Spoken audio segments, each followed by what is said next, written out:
Hey guys, between the years of 1837 and 1901, ordinary Victorians had to follow more than 500 rules about how to behave around one another. We're talking real consequences here. If you screwed up, well, it was quite the ordeal. Use the wrong fork, and it could be a social catastrophe. Remove your gloves at the wrong moment, and people would certainly gossip. Greet someone incorrectly, and you might never get invited back. Now, I know what you're probably thinking. That sounds completely exhausting, doesn't it? And yeah, it absolutely was a lot. But here's what nobody ever really mentions. For the Victorians, all these regulations actually simplified life. When everybody knows precisely what to do, there's less awkward second-guessing, less worry about messing things up. Tonight, I want to reveal what it was genuinely like living with these bizarre, particular rules controlling your every action. Before we dive in, though, real quick, I'm wondering, where are you right now? Like, physically where? Drop your city in the comments. I love watching people tune in from everywhere. Last week, somebody said they were listening from a train in Norway at midnight, and I was like, that's amazing. Anyway, Victorian England. But first, and I really mean this, stop for a second. Are you genuinely comfortable? Adjust your pillow, grab your blanket, whatever you need. This one's a longer story, so you'll want to be settled in. Your eyes open to blackness. The fire in your bedroom hearth died hours ago, and the February cold has seeped into every part of the room. The sheets under you are freezing except for your own body's impression, and your breath creates little clouds above your face. Unlike your comfortable modern bed with its memory foam and temperature regulation, you're lying on a bumpy horsehair mattress that rustles when you shift. And those aren't just shadows on your ceiling. That's the intricate carved mahogany canopy of your four-poster bed, designed not for appearance, but to hold thick curtains that keep drafts away in this constantly freezing house. You move slightly and your nightgown, a full-length, high-necked thing that covers almost every inch of your body, twists uncomfortably. This isn't some sexy little Victoria's Secret number. This is a serious garment designed for serious sleeping. It's 1876, and even your sleepwear follows strict rules of decency. There's a gentle knock at your bedroom door, ma. Comes the soft voice of your lady's maid, Martha. You may enter, you respond, your voice still thick with sleep. And here's where the etiquette dance starts, right from the first moment of awareness. Because in Victorian England there isn't a single moment of your day that isn't controlled. Controlled by elaborate, often confusing rules. Good morning, Ma. Martha says as she enters, already dressed and pulled together despite the ungodly hour. It's 6:30. 6:30. Wait, hold up. Unlike your comfortable bed, where you might lazily scroll through your phone until 9 a.m, Victorian ladies of quality were expected to wake early. Not as early as servants, mind you. They've been awake since 5 a.m, but early enough to make you question your life choices. Martha hurries over to the window and pulls back the heavy curtains. Not that it does much good. The winter sun won't actually rise for another hour. She lights the lamps and then kneels at the fireplace, stirring last night's embers and adding fresh coal. The master is already in his dressing room. She tells you. Translation. Your husband has started his morning routine and you're falling behind. Would you prefer tea before dressing, Ma? Martha asks. Here's your first etiquette decision of the day. According to the etiquette manuals that control every aspect of proper Victorian life, a lady should refresh herself with a light cup of tea before beginning her toilette. But there are at least 15 more complicated steps to get through before breakfast, so maybe you should just get started.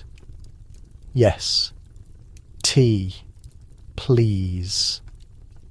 You decide, because if you're going to endure Victorian morning rituals, you might as well have caffeine. Martha nods and pours you a cup from the tray she brought up with her. Notice that she didn't ask if you wanted tea and then go fetch it. She already had it prepared. Your entire day has been predetermined by etiquette manuals that specify exactly what you should be doing at every moment. You take a sip and then swing your legs over the side of the bed, no lounging around. That would suggest laziness, one of the worst traits a Victorian lady could display. "Shall I prepare your washing water, Ma?" Martha asks. "Look at your bedside. See anything missing? Like maybe a bathroom?" "Yeah, about that." In most Victorian homes, even wealthy ones, indoor plumbing is still a luxury. You won't be starting your day with a hot shower. "Yes, please," you say, watching as Martha pours water from a pitcher into a porcelain basin on your washstand. The water is lukewarm at best. Martha adds a few drops of rose water to it, not just for the nice smell, but because Victorian hygiene wisdom says flower waters have purifying properties. "I can see you wrinkling your nose, but isn't she going to heat it up?" you ask. Nope. One historian discovered a quote from the era that said, "Too much washing is a mistake and opens the pores to cold." This wasn't universal. Some Victorians were fanatical about cleanliness, but many believed that excessive bathing was unhealthy, especially in cold water. "Here you are, Mum," Martha says, placing a washcloth beside the basin. "And now for the most complicated face washing routine known to mankind. According to Victorian beauty manuals, you're supposed 1. Wash with cold water to tone the skin. 2. Pat dry, never rub that causes wrinkles. 3. Apply cold cream. 4. Remove cold cream with a clean cloth. Apply rosewater tonic. 6. Pat dry again. All this before you've even brushed your teeth. And speaking of which, where's the toothpaste, the toothbrush?" Martha hands you a small ceramic pot and a horsehair brush. Inside the pot is a paste made of chalk, soap, and myrrh. It tastes exactly as awful as it sounds. "Would you like me to prepare your undergarments while you finish, Ma?" Martha asks. You nod, mouthful of chalk paste, and Martha moves to your wardrobe. This is where things get genuinely wild, because the list of items you have to wear just to be considered dressed in Victorian England is longer than a CVS receipt. Let's count together, shall we? First, there's the chemise, a knee-length sleeveless undergarment made of cotton or linen. Then comes the drawers, split-leg underwear that reaches to your knees. Over that goes the corset, a heavily boned torture device that will reduce your waist by several inches and make breathing optional. You'll need help with that one. "I've laid out the blue morning dress, Ma," Martha says, "with the white lace collar. Hold up the blue morning dress." Yes, because in Victorian England, you don't just have different outfits for different occasions. You have entirely different categories of clothing for different times of day. The morning dress is relatively simple compared to what you'll wear later, but it's still a far cry from throwing on yoga pants. "Thank you, Martha," you say, rinsing your mouth. "I'm ready for my corset." And here comes the most notorious part of Victorian dressing. Martha wraps the corset around your midsection, positioning it carefully. The front has a metal busk with hooks and eyes, which she fastens first. Then she moves behind you to begin tightening the laces. "How tight would you like it today, Ma?" She asks. This is another one of those etiquette decisions that seems crazy to modern sensibilities. Tight lacing. The practice of cinching a corset to create an extremely small waist was controversial even in Victorian times. Medical journals warned about its dangers. But fashion often won out over comfort, just comfortable enough for morning wear. You decide, no need to torture yourself before breakfast. Martha begins pulling the laces, starting from the top and bottom and working toward the middle. Each tug compresses your ribcage a little more. It's not painful exactly, but you definitely can't take a deep breath. "Is that suitable, Ma?" She asks when she's finished. You test your range of motion. You can breathe, albeit shallowly, and you can raise your arms. "That'll do, yes. Thank you," you say. Now comes the petticoat, a full skirt worn under your dress to give it shape. Then the crinoline or bustle, depending on the current fashion. The crinoline is a cage-like structure that makes your skirt bell outward in all directions, while the bustle creates a pronounced curve only in the back. The bustle, I think you decide, because at least with a bustle you can sit down without your skirt flying up to your face. After the structural elements come the stockings, garters, and boots.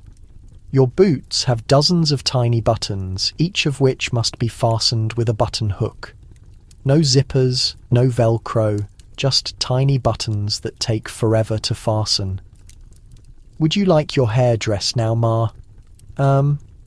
Or after breakfast? Martha asks. Another etiquette dilemma. If you have your hair done now, you'll look proper for breakfast with your husband. If you wait until after, you'll have more time for the elaborate styling expected for receiving morning callers. But what would the etiquette manuals say? Ladies should present themselves at the breakfast table in a neat and tidy manner, with hair arranged simply but elegantly, as one 1876 guide puts it. So, hair. First it is now, please, you say. Sitting at your dressing table, Martha begins by brushing your hair. Long, methodical strokes, at least 100 of them. Victorian hair care was serious business. Women rarely washed their hair, maybe once a month with egg yolks or borax, but they brushed it religiously to distribute the natural oils. For morning wear, your hair will be arranged relatively simply, perhaps twisted into a chignon at the nape of your neck, with a few curls framing your face. Later, for afternoon calls or evening events, it will become much more elaborate. There we are, Martha says when she's finished. Would you like rouge? Today, makeup is another tricky area of Victorian etiquette. Obvious makeup was considered vulgar and associated with actresses or women of questionable virtue. But a perfectly pale complexion with naturally rosy cheeks and lips was the ideal. Since this doesn't occur in nature for most people, many women secretly used cosmetics while pretending they didn't. Just a touch, you say. Very subtle.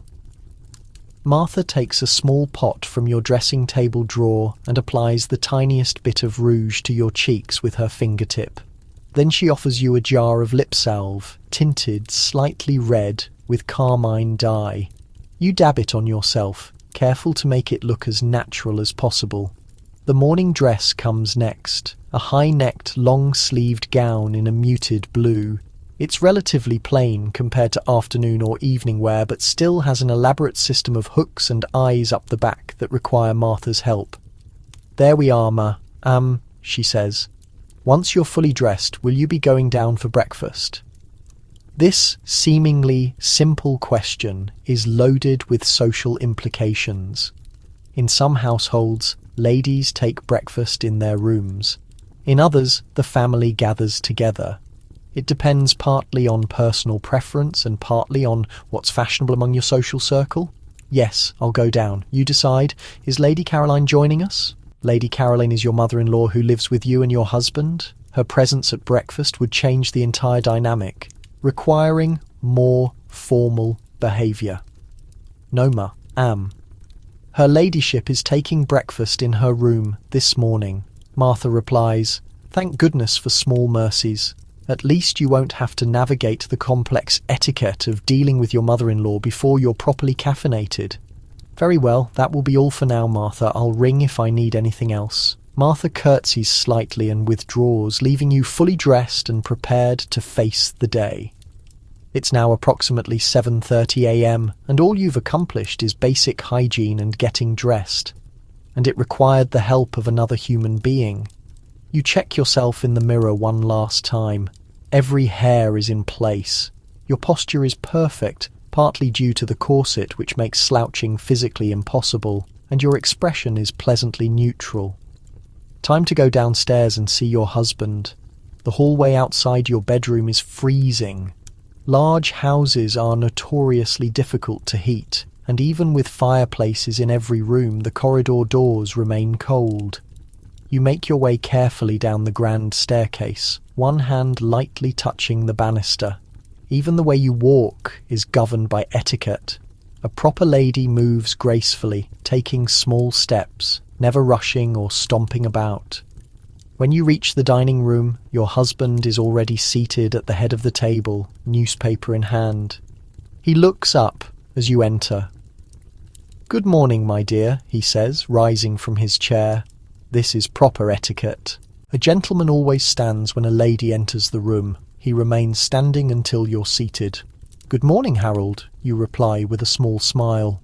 You don't kiss. Public displays of affection, even between husband and wife, are considered highly improper. Instead, Harold pulls out your chair at the other end of the long table, waits for you to be seated, then returns to his place. The butler, Thompson, materializes beside you with a pot of coffee. "Coffee, madam?" he asks. "Yes, thank you, Thompson," you reply. He pours, with precision, then steps back to his position against the wall. He'll remain there, silent and watchful throughout the meal, anticipating your needs before you voice them. This is good service in Victorian terms, invisible until required, then instantly available. The breakfast table is covered with far more food than two people could possibly eat: eggs, kidneys, bacon, sausages, fish, toast, muffins, and more. This display of abundance is partly practical. The food will stay warm longer in the covered silver dishes, and partly a status symbol. "Are there any letters this morning?" you ask as you delicately serve yourself some scrambled eggs. "Several," Harold replies. "Thompson, please bring the mail tray." The butler brings a silver tray with the morning's correspondence neatly arranged. Harold takes the letters addressed to him. Leaving yours on the tray, he begins opening them immediately. You, however, must wait. A lady doesn't open her correspondence at the breakfast table unless given permission by her husband. "You may read your letters if you wish, my dear," Harold says, noticing your glance at the tray. "Thank you," you reply, picking up the first envelope. The letter is from your sister in London describing her latest social engagements.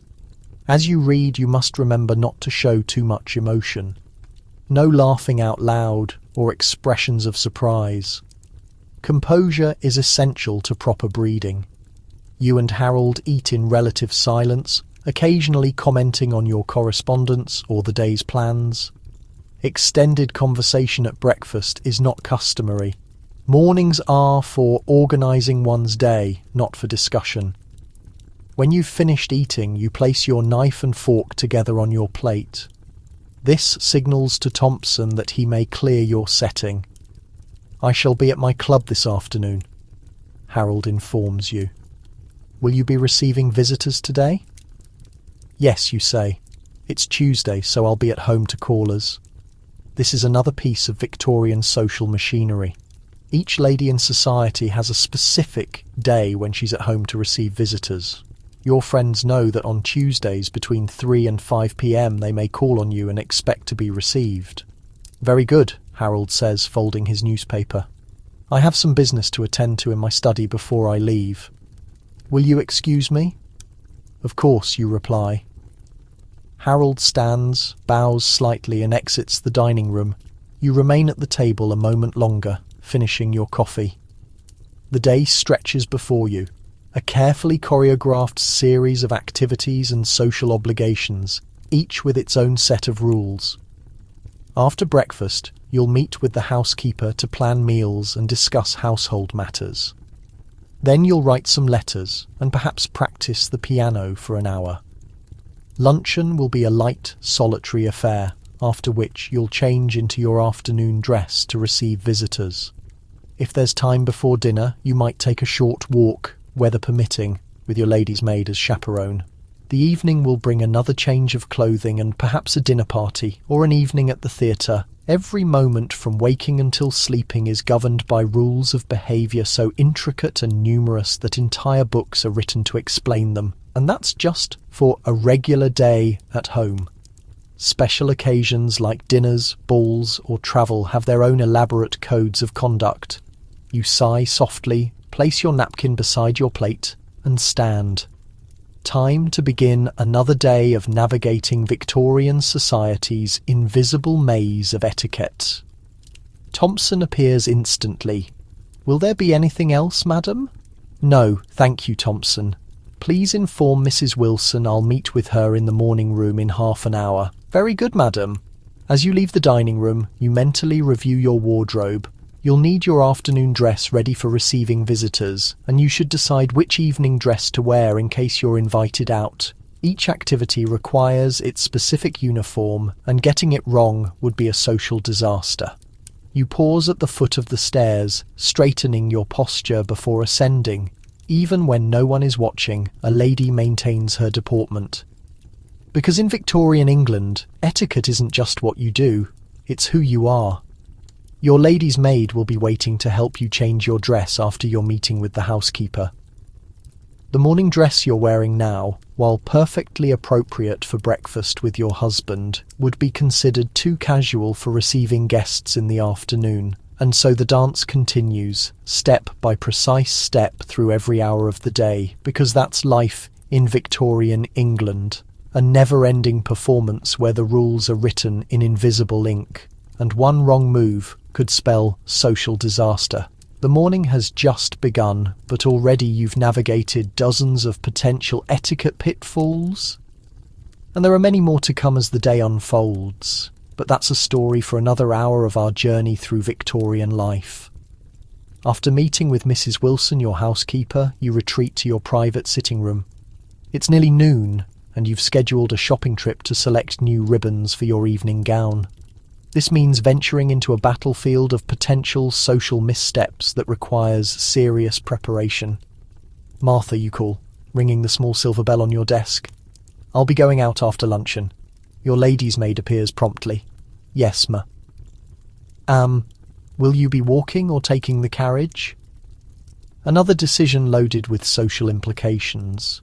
Walking displays your willingness to be seen and grants you the opportunity to acknowledge acquaintances, but it exposes you to the element's dirt and potential impropriety.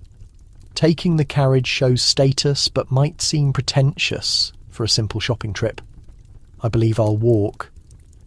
The weather seems fair enough, you decide, glancing at the weak winter sunlight streaming through the window. I'll need my walking dress, hat and gloves. Martha nods. The navy walking dress with the matching pelisse, ma'am? Yes, that will do nicely. Walking dresses are specifically designed for public promenades, practical enough for movement but stylish enough to display your status. Yours has a slightly shorter hemline than your indoor dresses. Still well below your ankles, of course, but raised just enough to avoid dragging in the street dirt. While Martha fetches your walking outfit, you mentally prepare for the complex dance of public etiquette that awaits the streets. Streets of London in 1876 are a social minefield where one wrong move could damage your reputation. After a light luncheon, Martha helps you change into your walking ensemble. First comes the walking dress, navy blue wool with subtle trim, high-necked and long-sleeved, of course. Over this goes the pelisse, a fitted coat that matches the dress. Then boots, sturdy but elegant, with a modest heel. Your gloves, Ma. Martha says, holding out a pair of fine kid leather gloves. These aren't just accessories, they're social armour. A proper lady never ever goes out with bare hands. Gloves protect you from both physical dirt and metaphorical social contamination. They create a literal barrier between you and the common world. Which hat would you prefer today, Ma? Martha asks, presenting two options.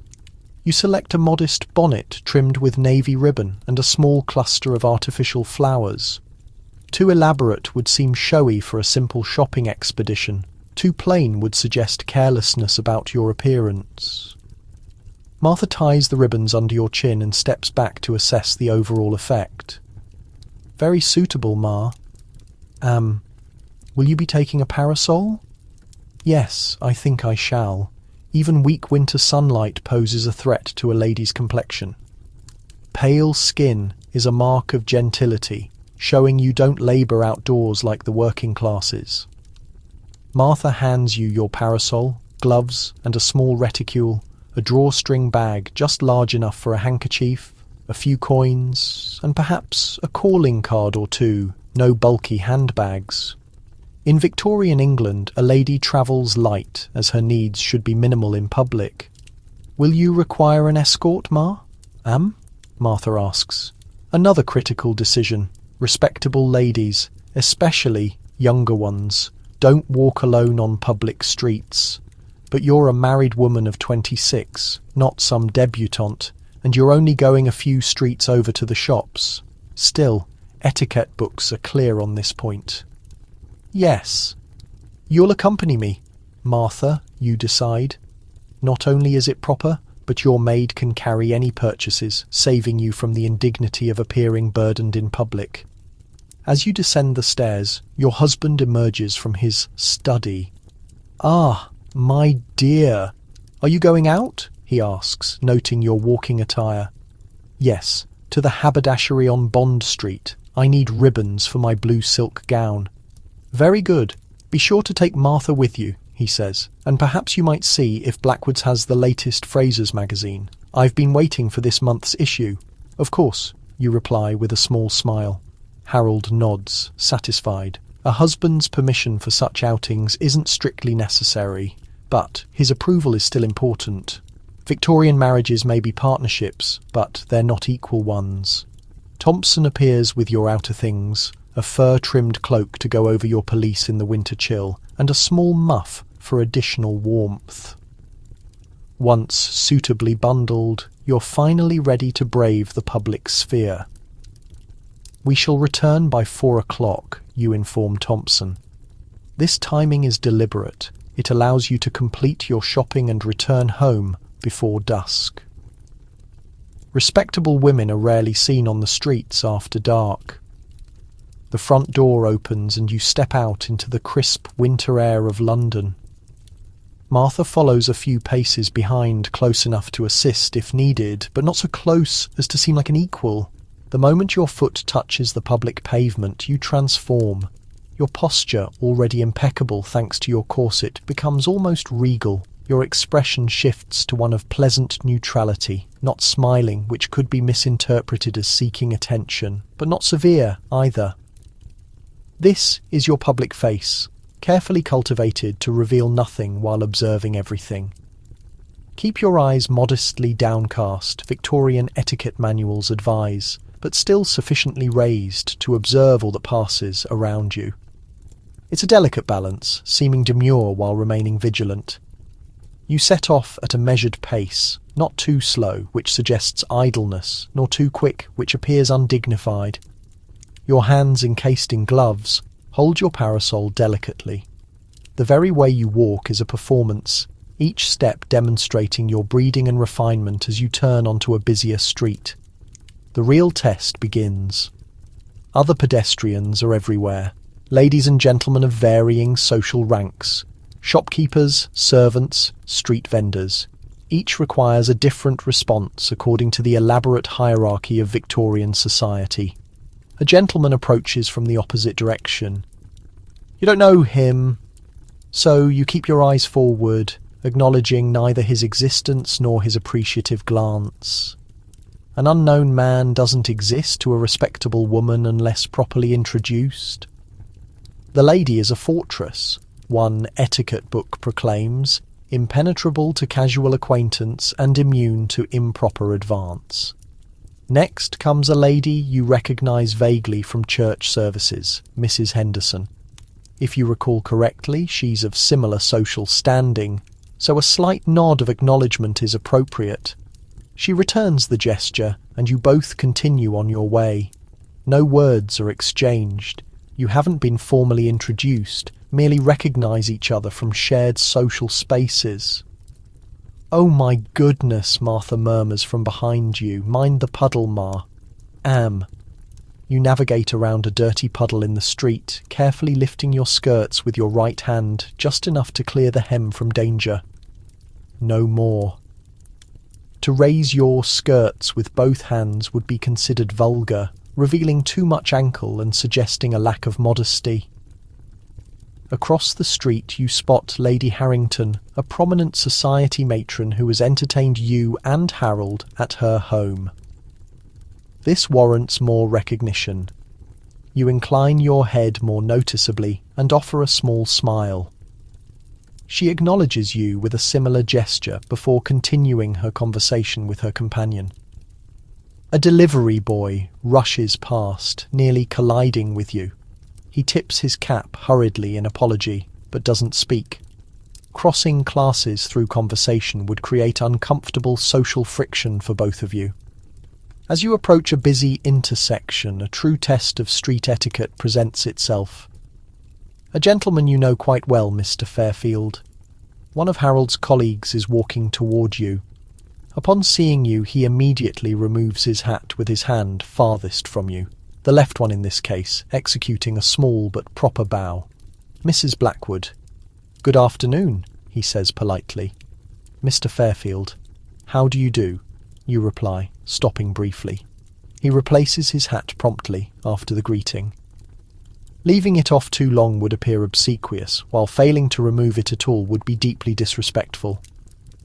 "I trust Harold is well?" he inquires. "Quite well, thank you. He mentioned seeing you at the club yesterday." "Indeed. Please convey my regards to him." "I shall." "Good day, Mr. Fairfield."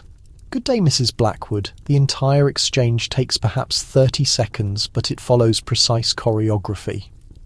Mr. Fairfield initiated the conversation as a gentleman must when encountering a lady of his acquaintance. Kept the interaction appropriately brief and didn't delay you unnecessarily.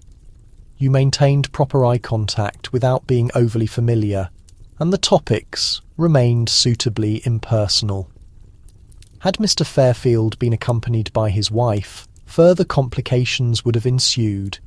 You would have acknowledged her first, regardless of your connection to her husband.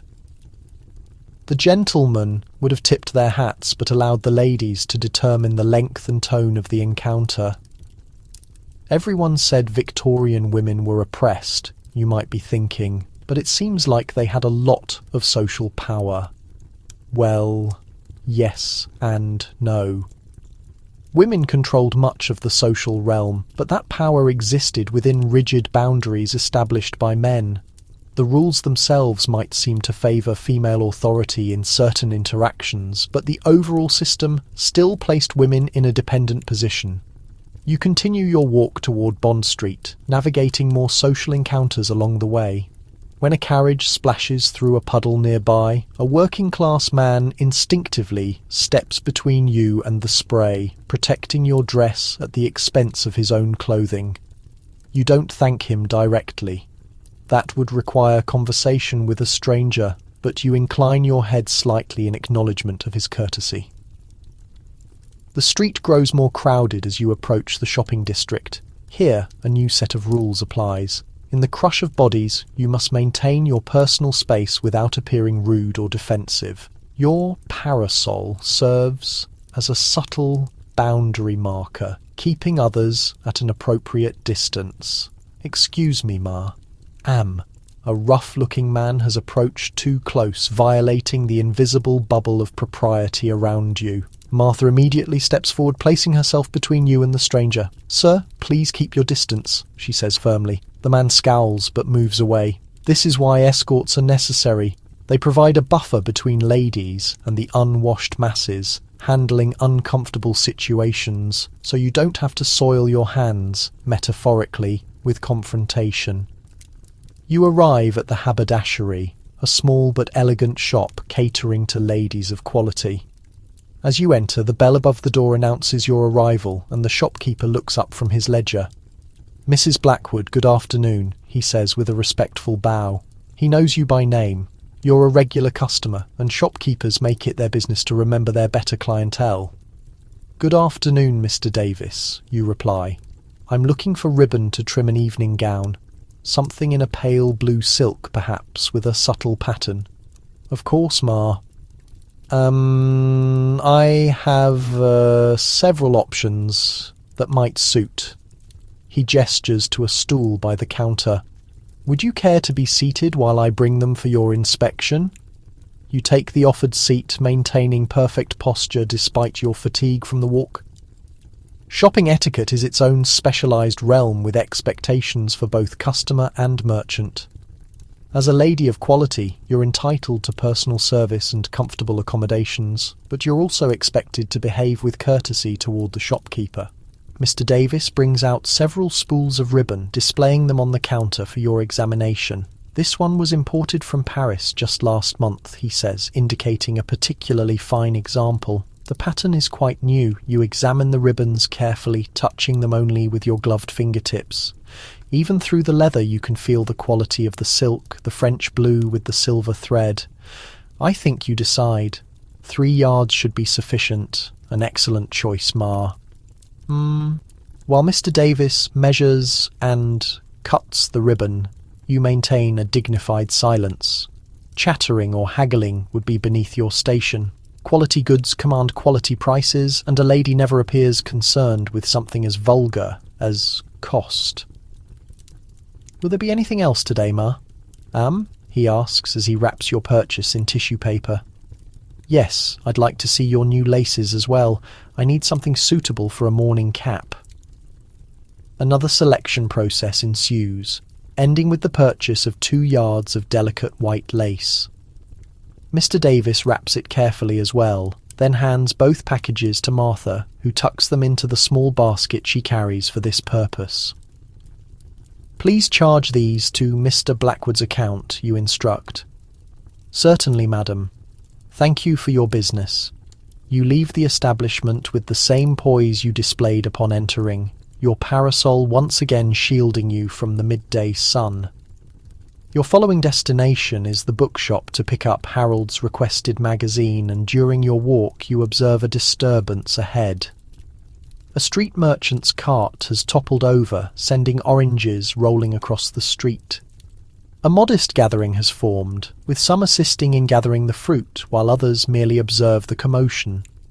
This creates an etiquette challenge. The appropriate action for a lady encountering street chaos is to completely avoid it, crossing to the opposite side if required, though doing so could mean traversing through muck or manoeuvring around a delivery cart. Your alternative is to continue with composed indifference, neither pausing to gawk nor rushing by as though alarmed. You select the second approach, keeping your steady rhythm as you navigate past the incident, your gaze directed forward as though the disorder is invisible. This embodies the core of public manners for a Victorian lady navigating the world while seeming untouched by its cruder aspects. At the bookshop you're welcomed with the same respect as at the fabric shop. Harold's magazine is obtained, charged to your account, and placed in Martha's basket. Your errands fulfilled, you start the return journey. The afternoon has progressed and the streets are considerably more crowded now. Workers are starting to leave from offices and establishments, filling the walkways with a less refined category of foot traffic.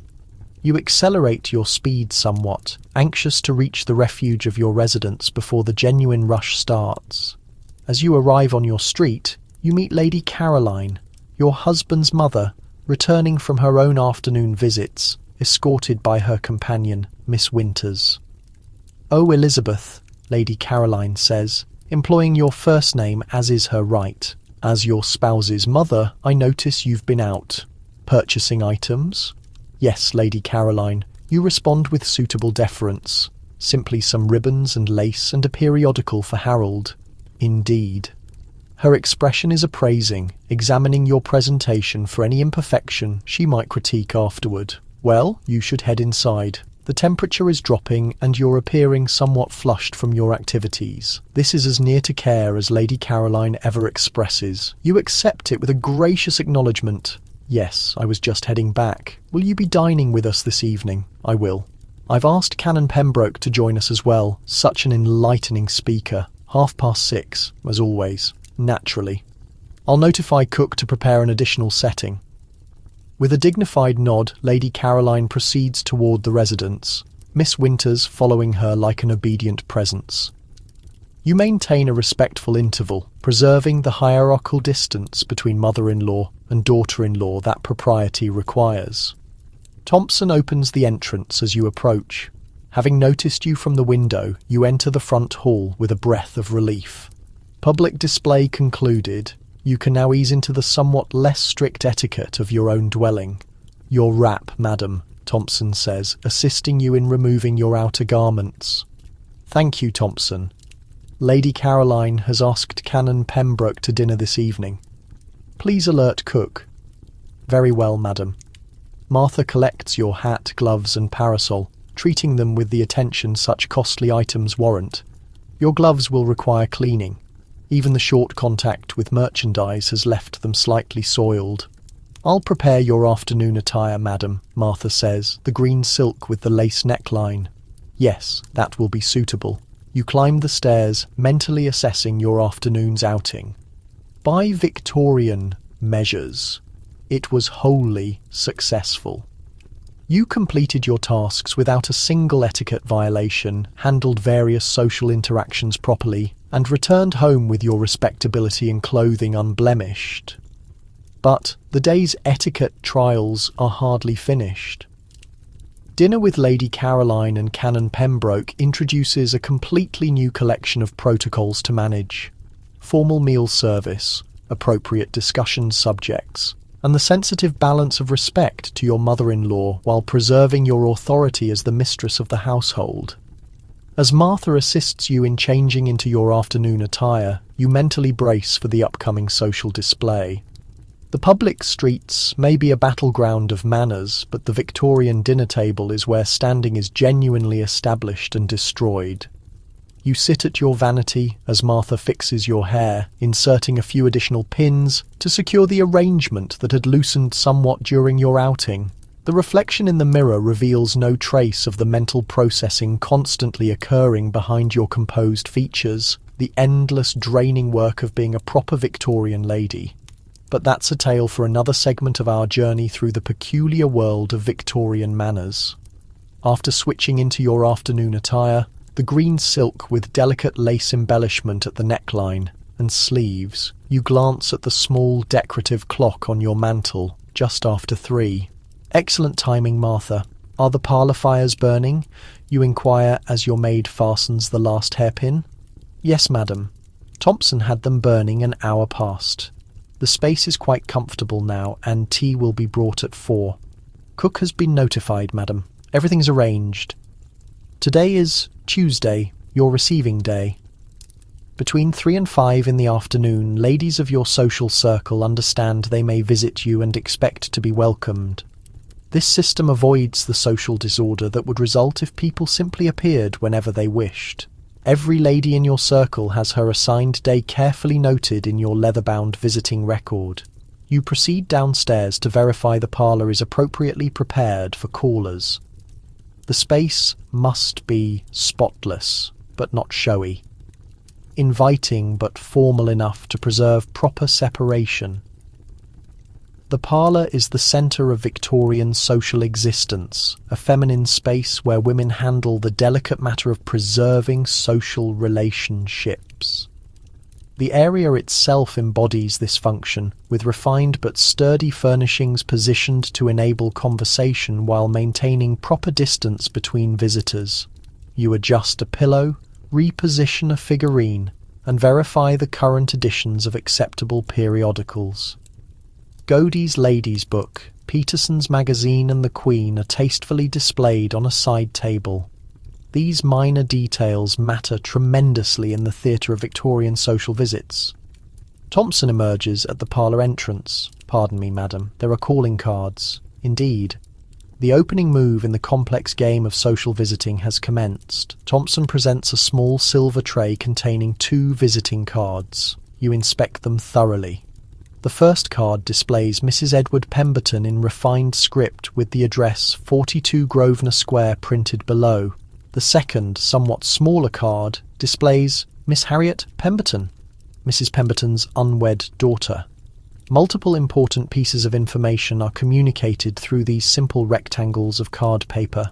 The reality that Mrs. Pemberton has enclosed her daughter's card signifies this is a formal visit. Had the corner of the card been folded down, it would have indicated the visit was made personally rather than through a servant. The lack of PPC, pour prendre congé for taking leave, tells you this is not a departure visit before travel.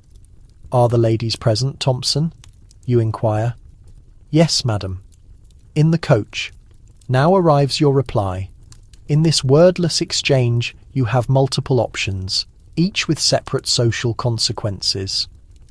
You could send your own card back to the coach, signifying you are not at home, the polite pretense used when refusing callers.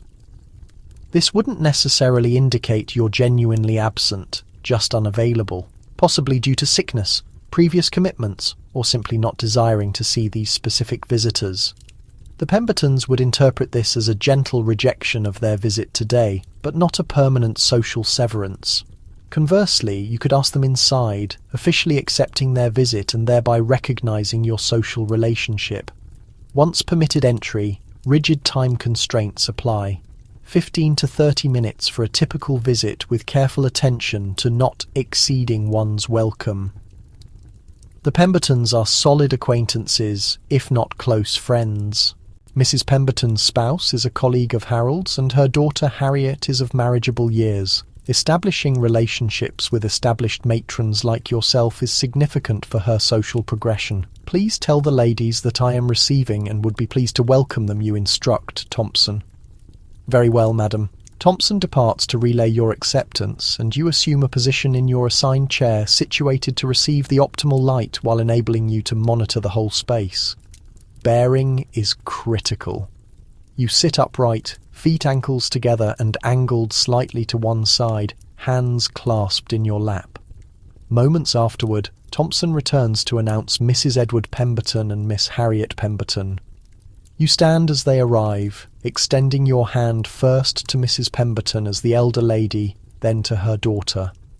How delightful to see you both, you say with a cordial but controlled smile. Please do sit down.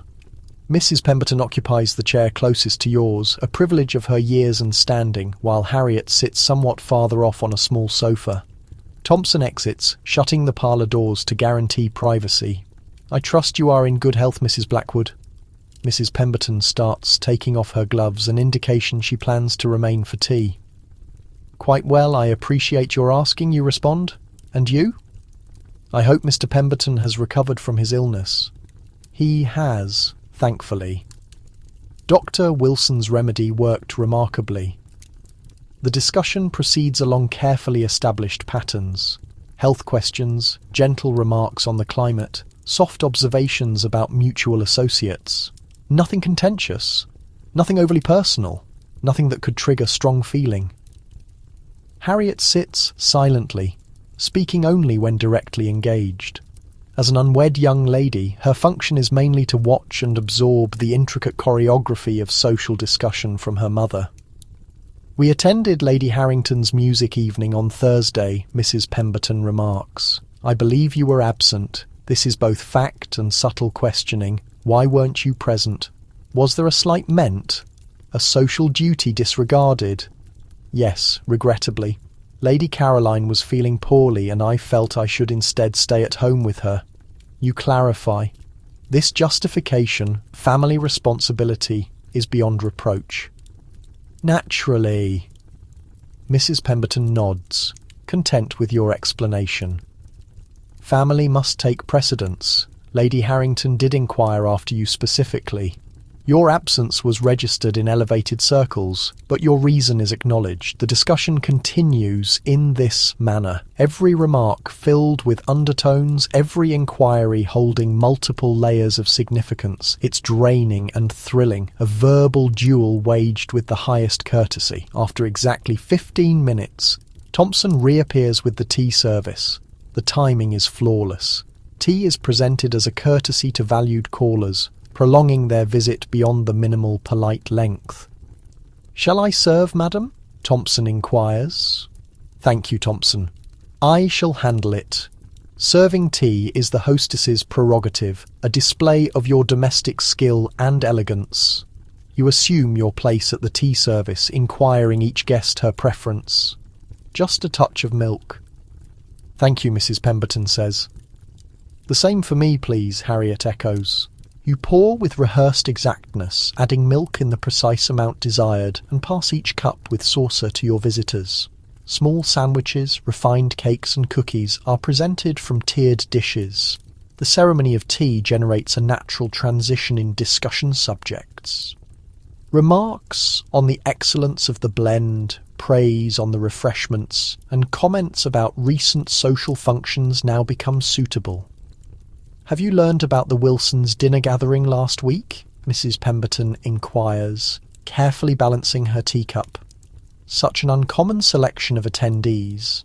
This is rumour masked as informal discussion, testing limits to discover what you know and what you'll reveal.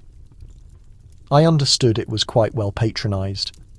You answer neutrally, neither validating nor denying any particular knowledge. Indeed. Mrs. Pemberton sips her tea.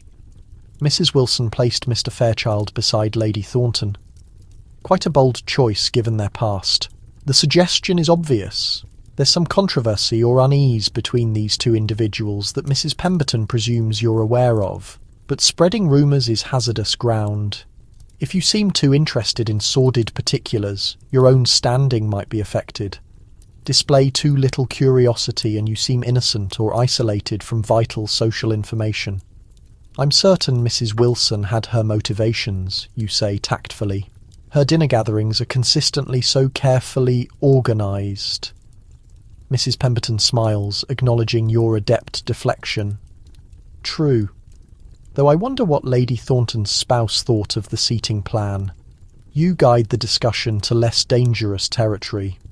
Harriet, I understand you entertained at Lady Harrington's music evening. What selection did you perform?" Harriet blushes faintly at being directly acknowledged. "Chopin's Nocturne in E-flat major, Mrs. Blackwood." "How wonderful! I'm rather fond of Chopin myself." This interaction fulfills multiple functions. It provides the reserved young lady suitable attention, showcases your cultural awareness, and smoothly redirects the discussion away from potentially harmful gossip. As the tea continues, Thompson emerges again to declare new arrivals. "Mrs. James Howard and Miss Charlotte Howard, madam." You rise to welcome the newcomers, presenting them to the Pembertons. The parlour dynamic immediately changes with this addition. Mrs. Pemberton and Mrs. Howard are familiar with each other somewhat, but aren't intimate friends. Their daughters have never been introduced. Your function now broadens to include enabling this new social link. "Miss Howard, I believe you and Miss Pemberton have a mutual interest in watercolour painting," you mention, furnishing the young ladies with a suitable conversation subject. Mrs. Howard gives you an appreciative glance. Generating conversational chances for her shy daughter is a kindness. The young ladies start a cautious conversation about their artistic interests, while you and the matrons sustain your own exchange. The arrival of new visitors offers the ideal chance for the Pembertons to leave. After a few moments of general discussion, Mrs. Pemberton sets her cup on the side table, the common signal that her visit is ending. "We mustn't take up all of Mrs. Blackwood's afternoon," she says, rising from her seat. "It has been most enjoyable. You stand as well. Thank you so much for visiting. It's always a pleasure to see you both." The departures follow the same precise protocol as the welcomes. Handshakes, cordial but restrained smiles, suitable pleasantries. Thompson materialises, as though summoned to guide the departing visitors to the entrance, while you return your focus to Mrs. Howard and her daughter. This sequence repeats throughout your receiving hours. Callers arrive, are accepted, share carefully measured discussion, and leave within suitable time frames. By 5 in the afternoon, you've accepted 6 separate visits, each demanding subtle modifications in your manner and discussion to mirror the particular relationship. As the final callers depart, you permit yourself a moment of ease, settling somewhat deeper into your seat. The act of accepting visits is mentally demanding, a constant adjustment of social subtlety, status negotiation and information sharing disguised as informal visiting. Thompson enters with a small silver tray. "The cards from today, madam." 8 cards rest on the tray, from ladies who visited personally, others left by servants for their mistresses. Each must be correctly logged in your visiting record to guarantee you reciprocate these visits at the suitable interval. Not too rapidly, seeming overeager, and not too gradually, appearing dismissive. Thank you, Thompson. I'll log them presently. You move to the small writing table in the corner of the parlour, opening your Morocco leather visiting record. Inside, careful records track every social visit made and accepted, with dates and particular circumstances recorded. This book is your social account, a record of obligations incurred and fulfilled in the exchange of visits. For each card accepted today, you must make a returning visit within 1 to 2 weeks. These return visits have their own rigid protocols. If the lady is receiving when you visit, you'll be accepted for the typical 15 to 30 minutes. If she's not welcoming callers, you'll leave your card, having satisfied your social duty. Regardless. Examining Mrs. Pemberton's card, you record in your book that she visited on Tuesday, February 15th, was accepted and remained for tea. This establishes a particular level of social obligation, greater than a brief visit, lesser than a dinner request. You'll need to reciprocate her visit next week, on her receiving day of Thursday. The Howard lady's visit is logged similarly. The remaining cards, those left without the ladies genuinely entering your residence, demand a different reply. For these, leaving your own card at their residences will be adequate. You exhale softly, considering the intricate social arithmetic. An entire afternoon committed to this elaborate trading of courtesies and subtle position claiming may appear ridiculous to contemporary sensibilities, but in Victorian society, these ceremonies fulfill essential functions. The visiting card arrangement establishes clear limits around social engagements, avoiding the awkwardness of unexpected arrivals. It confirms and sustains social rankings while offering mechanisms for new links. Perhaps most crucially, it provides women otherwise severely limited in Victorian society a sphere they manage almost entirely. Men have their societies, their commerce dealings, their political realm. Women have the parlour where social standings are established or ruined, marriages are discreetly arranged, and power is quietly wielded through the authority of inclusion or exclusion. As you complete logging the day's visits, Martha materialises at the parlour entrance. "Shall I assist you in dressing for dinner, madam?" Lady Caroline referenced Canon Pembroke will be dining with you this evening.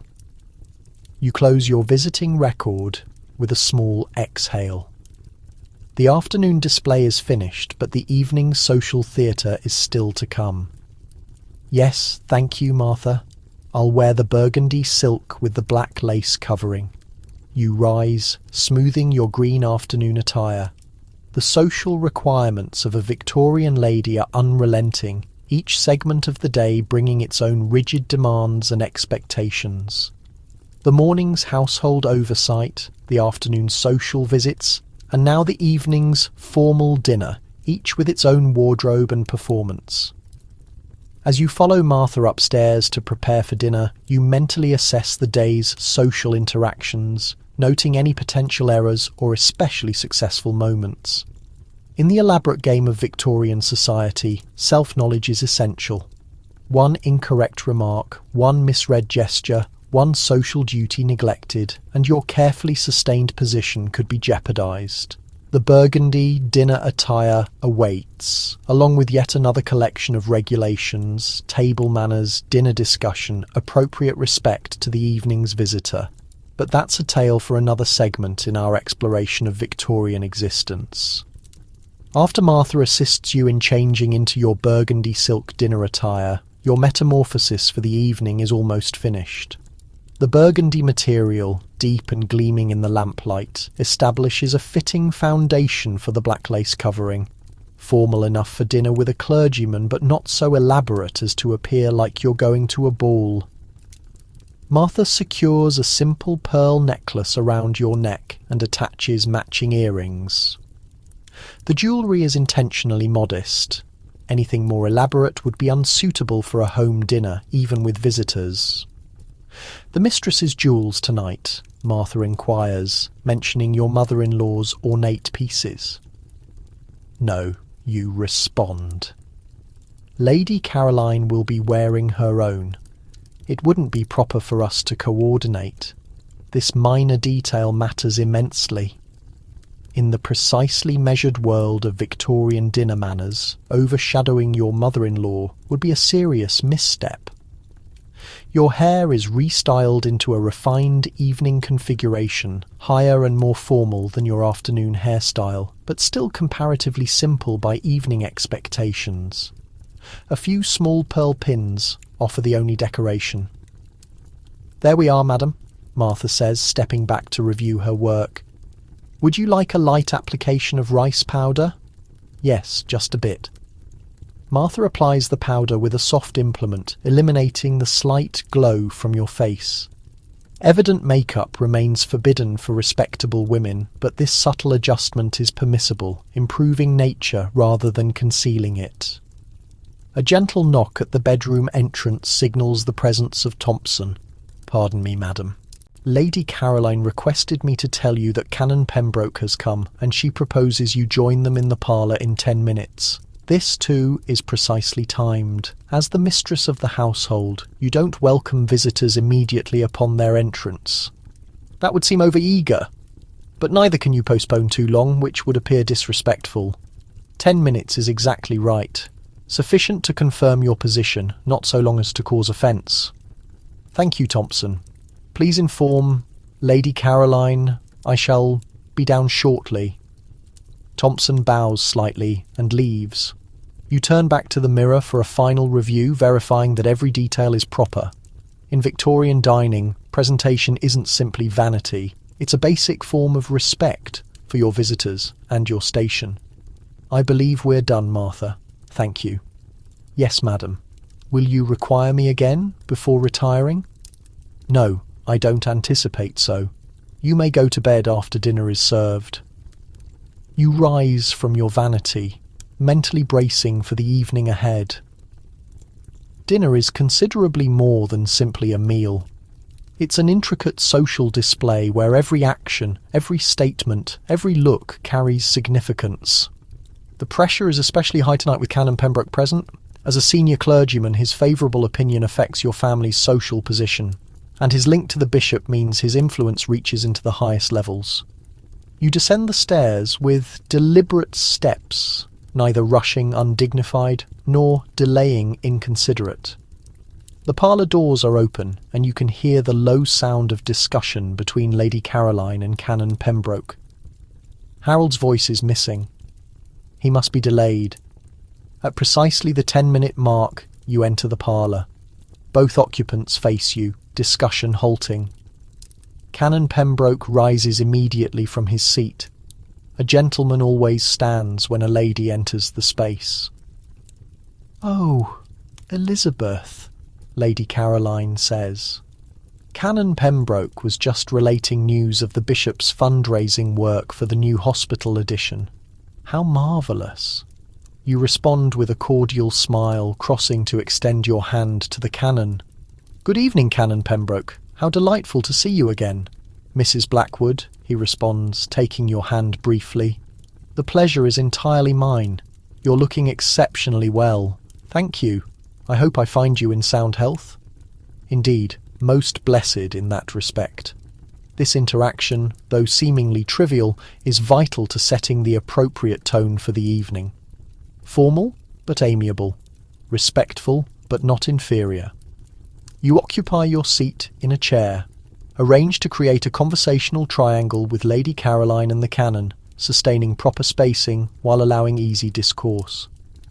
"I was just informing the canon about your involvement with the parish charity board," Lady Caroline says. "This is a present from your mother-in-law, a chance to exhibit your virtuous pursuits to a significant social link." Despite your sometimes challenging relationship, Lady Caroline comprehends the significance of displaying a unified family image to outsiders. "It's quite fulfilling work," you say humbly. "We've been able to supply winter coats for 20 children from the neediest families this year. Most praiseworthy." Canon Pembroke nods with approval. Christian charity demonstrated through tangible assistance, precisely as our Lord would desire us to do. The discussion proceeds in this manner for several additional minutes until Thompson materialises at the parlour entrance. "Pardon me, my lady, madam. Mr. Blackwood has arrived and requests me to express his regrets for the postponement. He will join you momentarily. Also, dinner will be served in 15 minutes. "Thank you, Thompson," Lady Caroline responds. This declaration fulfills a functional purpose, enabling you all to finish the pre-dinner discussion naturally, but also reminds the canon of Harold's absence, which demands explanation. "I believe Harold was postponed at his society," Lady Caroline says, offering the required context. "Some board matter concerning new membership requests." "Ah, yes, significant work," Canon Pembroke nods. "The nature of a gentleman's society is determined by its participants. Prudent selection is vital." 5 minutes later, Harold enters, correctly dressed in evening attire, black tailcoat, white waistcoat and crisp white shirt with a standing collar. "Canon Pembroke, please accept my genuine regrets for not being here to welcome you," Harold says, shaking the clergyman's hand. "Society matter ran unexpectedly long." "Not at all, my dear fellow. Lady Caroline and Mrs. Blackwood have been most delightful company." Harold kisses his mother's cheek, then briefly touches your hand in greeting, the suitable level of affection for a spouse to show in company. The discussion resumes now with Harold's involvement, until Thompson materialises again. "Dinner is served, my lady." This declaration initiates a exactly choreographed routine. Harold offers his arm to Lady Caroline as the senior lady attending. Canon Pembroke, as the male visitor, offers his arm to you. This coupling for the procession to the dining room mirrors the rigid hierarchy of Victorian social functions. The procession moves from the parlour to the dining room, where Thompson stands prepared to help with positioning. The table, though arranged for only 4, exhibits all the formality of a much larger assembly. A pristine white damask tablecloth drapes the mahogany table. At each place arrangement sits a bewildering collection of silverware. 3 forks to the left of the plate, 3 knives and a soup spoon to the right, with dessert implements placed horizontally above the plate. Crystal wine glasses, 3 separate shapes for different wines, stand at the top right of each arrangement. Folded linen napkins, each bearing your family's embroidered monogram, rest on the gold-rimmed plates. The seating configuration follows rigid protocol. Harold assumes the host's location at the foot of the table, while you, as hostess, sit at the head. Lady Caroline, as the female visitor of distinction, sits to Harold's right. Canon Pembroke sits to your right. This configuration guarantees that each lady has a gentleman with whom to converse during dinner. Thompson helps you with your chair, pushing it in gently as you sit. The others are likewise assisted into their seats by the 2 footmen helping with dinner service. Only once everyone is correctly seated does the meal commence. The soup course comes first, a clear consommé served in delicate china bowls. You pause for Lady Caroline to start as the senior lady attending, before lifting your own spoon. The correct method for soup is to dip the spoon away from yourself, fill it partially, never fully, and sip quietly from the side, never the tip of the spoon. Discussion during soup is minimal. The emphasis is on the food itself. Only once the soup bowls are taken away does discourse appropriately commence. Canon Pembroke, Harold referenced you recently returned from London, you say, beginning the dinner discussion. "I hope your trip was agreeable." "Quite satisfactory, thank you.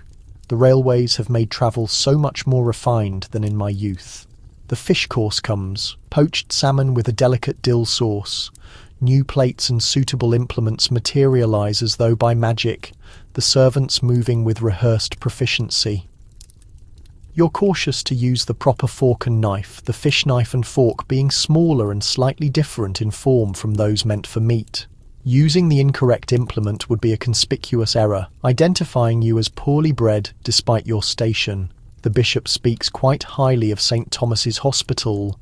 Canon Pembroke, continues. Their new surgical methods are quite impressive. Indeed. Harold concurs. Medical science advances at an astounding pace. Dr. Wilson was informing me just last week about the progress in antiseptic practices. The discussion shifts to medical progress, a permissible dinner subject as it concerns charity work and scientific advancement without veering into possibly upsetting specifics. Politics, religion beyond generalities, finances and personal health matters remain absolutely prohibited at the Victorian dinner table. As each course is brought, the fish followed by a small palate cleanser of lemon ice, then the meat course of roast beef with seasonal vegetables. New plates and implements materialise. The outer implements are used first, moving inward with each course. Wine glasses are filled by the footmen, who move clockwise around the table, pouring from the right. You're cautious to take only tiny sips of each wine, as a lady becoming visibly influenced by alcohol would be scandalous. Throughout the meal you oversee the flow of discussion, guaranteeing no one is excluded and no unsuitable subjects emerge. This is the hostess's main duty, sustaining pleasant discourse while subtly steering away from hazardous territory. When Lady Caroline references a mutual associate's recent sickness, you smoothly redirect. I hear their daughter's watercolours were quite impressive at the parish display. You insert before particulars of the sickness can be explored. Oh yes. Lady Caroline follows your guidance. She has considerable talent. Studied in Paris, I believe. Crisis prevented. Particular health complaints are not fitting dinner discussion, possibly ruining appetites and causing unease. The meat plates are removed, creating space for the sweet course, a moulded blancmange with preserved cherries. Again, the suitable spoons materialise and you're cautious to use the proper one. Throughout the meal, you communicate with the servants through nearly invisible gestures. A slight nod when a plate can be taken.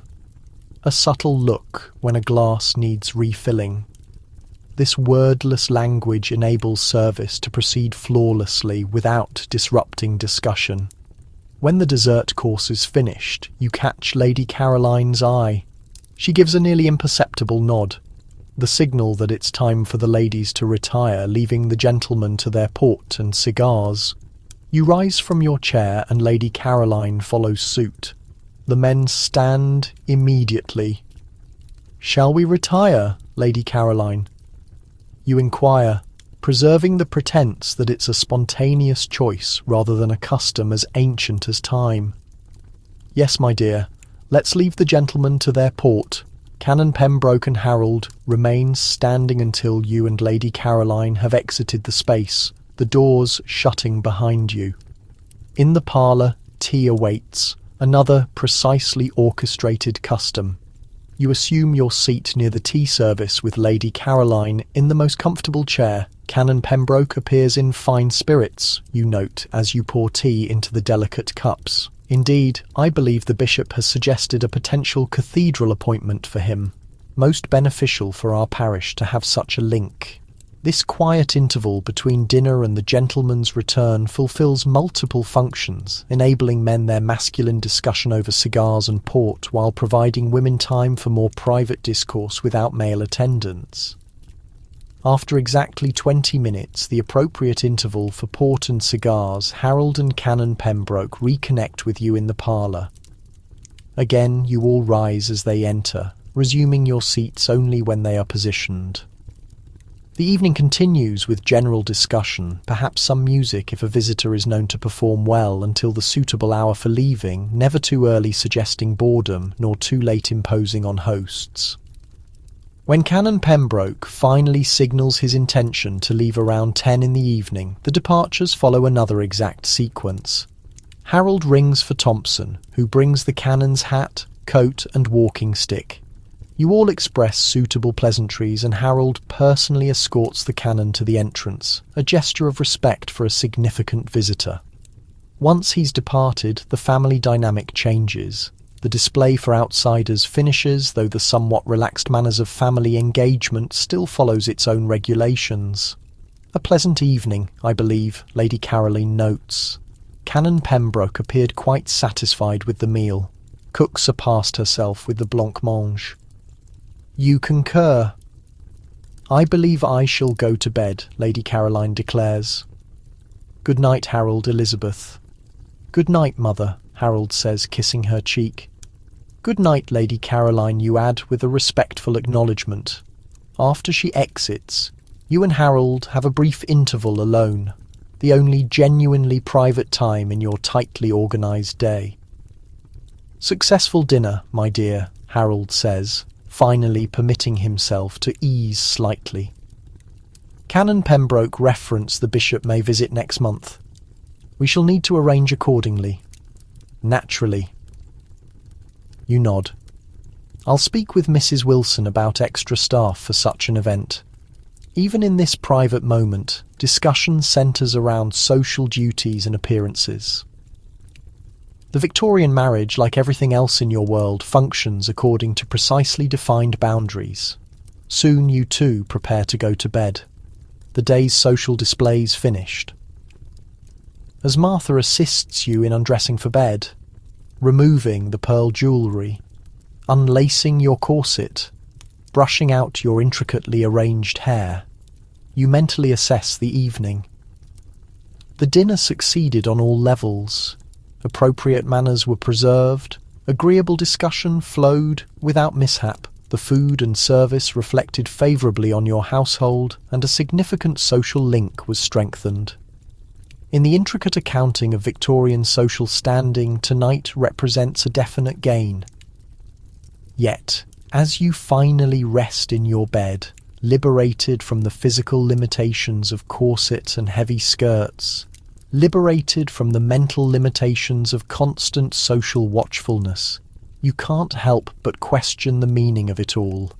The elaborate regulations, the exact timing, the cautious conversational manoeuvring, a lifetime of learning and performing these social principles. For the upper classes, like Lady Caroline, these regulations preserve the social structure that keeps them securely at the top. For the ambitious middle classes, like many of your associates, they offer a guide to respectability and progress. For everyone, they establish a common language of conduct that makes social engagement predictable in an otherwise chaotic world.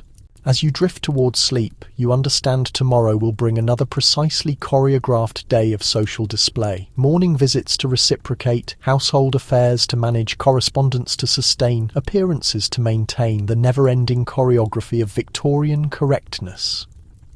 But that's a tale for another segment of our journey through the peculiar world of Victorian manners. Morning brings a fresh day of precisely orchestrated social duties. After breakfast, you go to your private sitting room to handle correspondence, another domain of Victorian existence regulated by elaborate regulations of manners.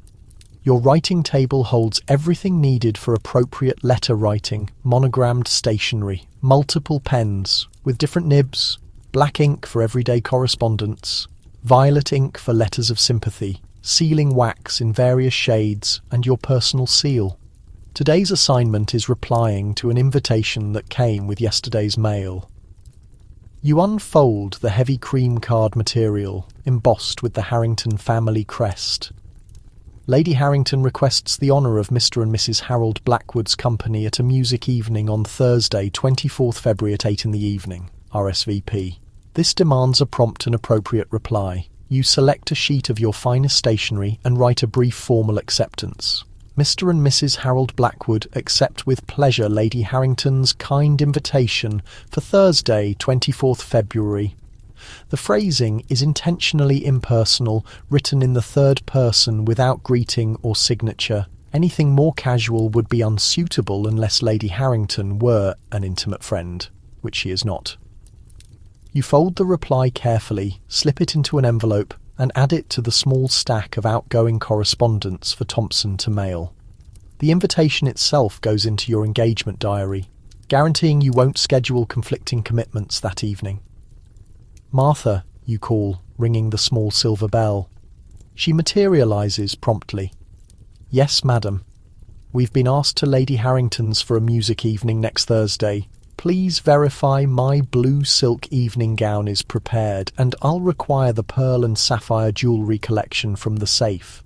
Yes, madam. Will there be anything additional? You consider for a moment. Yes. Please request Thompson to notify Mr. Blackwood about the commitment and verify if Lady Caroline received an invitation as well. Lady Harrington's music evenings are celebrated for featuring skilled amateur musicians from among her circle, along with the occasional professional entertainer. These events hold a particular place in the hierarchy of Victorian entertainment, more formal than a small dinner gathering, less elaborate than a ball. Later that afternoon, Harold returns from his society with information. Elizabeth, I've obtained tickets for the theatre tomorrow night. The new Gilbert and Sullivan operetta, quite the sensation of the town. How delightful, you respond, already mentally determining which evening gown would be suitable and what time you'll need to start preparing. I've asked the Pembertons to accompany us, he adds. Their box is beside ours, and Mrs. Pemberton referenced they were anxious to see the production. Theatre outings, like every Victorian social pursuit, come with their own elaborate manners. You'll require your finest evening gown, not quite as formal as for a ball, but certainly more elaborate than for a dinner gathering. Opera glasses will be crucial, as will an refined evening fan. Gloves, naturally, are non-negotiable. The following evening comes and preparations start early. A proper theatre ensemble demands even more attention than usual, as the harsh gaslight of the theatre is merciless to any imperfection. Martha arranges your hair in an elaborate arrangement suitable for theatre attendants, not too high, which would obstruct the view of those positioned behind you, but refined enough to exhibit your social standing. Your gown for the evening is a deep emerald silk with black lace embellishment, the neckline lower than for a home dinner, but still modest by evening expectations. Long white gloves reach above your elbows, and your jewellery is thoughtfully selected. A diamond necklace on loan from Lady Caroline, a gesture of approval for this sort of social outing with coordinating earrings. Harold, attired in full evening dress, white tie and tails, the most formal of men's clothing, inspects you with approval. You look magnificent, my dear. The coach is waiting. The trip to the theatre is short but meaningful, a chance to be observed in your family coach. A visible exhibition of status in a society fixated with outward signs of position. Upon reaching the theatre, Harold assists you down from the coach, careful to protect you from the curious gazes of onlookers. Inside the grand entrance hall you spot the Pembertons and exchange welcomes. Mrs. Blackwood, you look absolutely stunning, Mrs. Pemberton says warmly. You're too generous, you respond with rehearsed modesty. Your gown is beautiful. Is it from Madame Laurence? This trading of compliments fulfills multiple purposes, confirming your mutual acknowledgement of each other's taste and standing while showcasing the appropriate feminine virtues of modesty and generosity. Harold and Mr. Pemberton discuss commerce matters quietly, while you and Mrs. Pemberton engage in light discussion. Harriet Pemberton stands somewhat apart, appropriately reserved, as befits an unwed young lady in public. When the bell rings declaring the performance will start momentarily, the gentlemen guide you to your box. Harold takes your wrap, positions your chair, and verifies you have your programme and opera glasses correctly situated before assuming his own seat. The theatre box itself is a social platform, arranged to offer both a view of the performance and, equally significant, visibility to other patrons. Being observed at the theatre in appropriate dress, with suitable companions, is as vital as observing the performance itself. As the curtain lifts, you settle into the specific bearing demanded for theatre attendants, attentive but not overly demonstrative. Garrulous emotional outbursts when attending a public performance are universally seen as poor taste. A contained chuckle at moments of humour, a quick, discreet motion to wipe a tear during emotional passages. These represent the outermost boundary of permissible conduct during the interval. The significance of attending the theatre leans more toward the social ritual. Harold retrieves light snacks and drinks while you and Mrs. Pemberton exchange thoughts on the play. Careful to appear knowledgeable about the arts without crossing into arrogance, you greet several acquaintances who pause at your box. These brief, vital social contacts are precisely measured to reflect the established closeness between your respective families. When Lady Harrington makes her presence known at the entrance to your box, you and Mrs. Pemberton stand instantly, an indispensable sign of respect for her higher standing in society. Mrs. Blackwood, Mrs. Pemberton, how wonderful it is to see you both, Lady Harrington says with genuine warmth. Are you finding the evening enjoyable?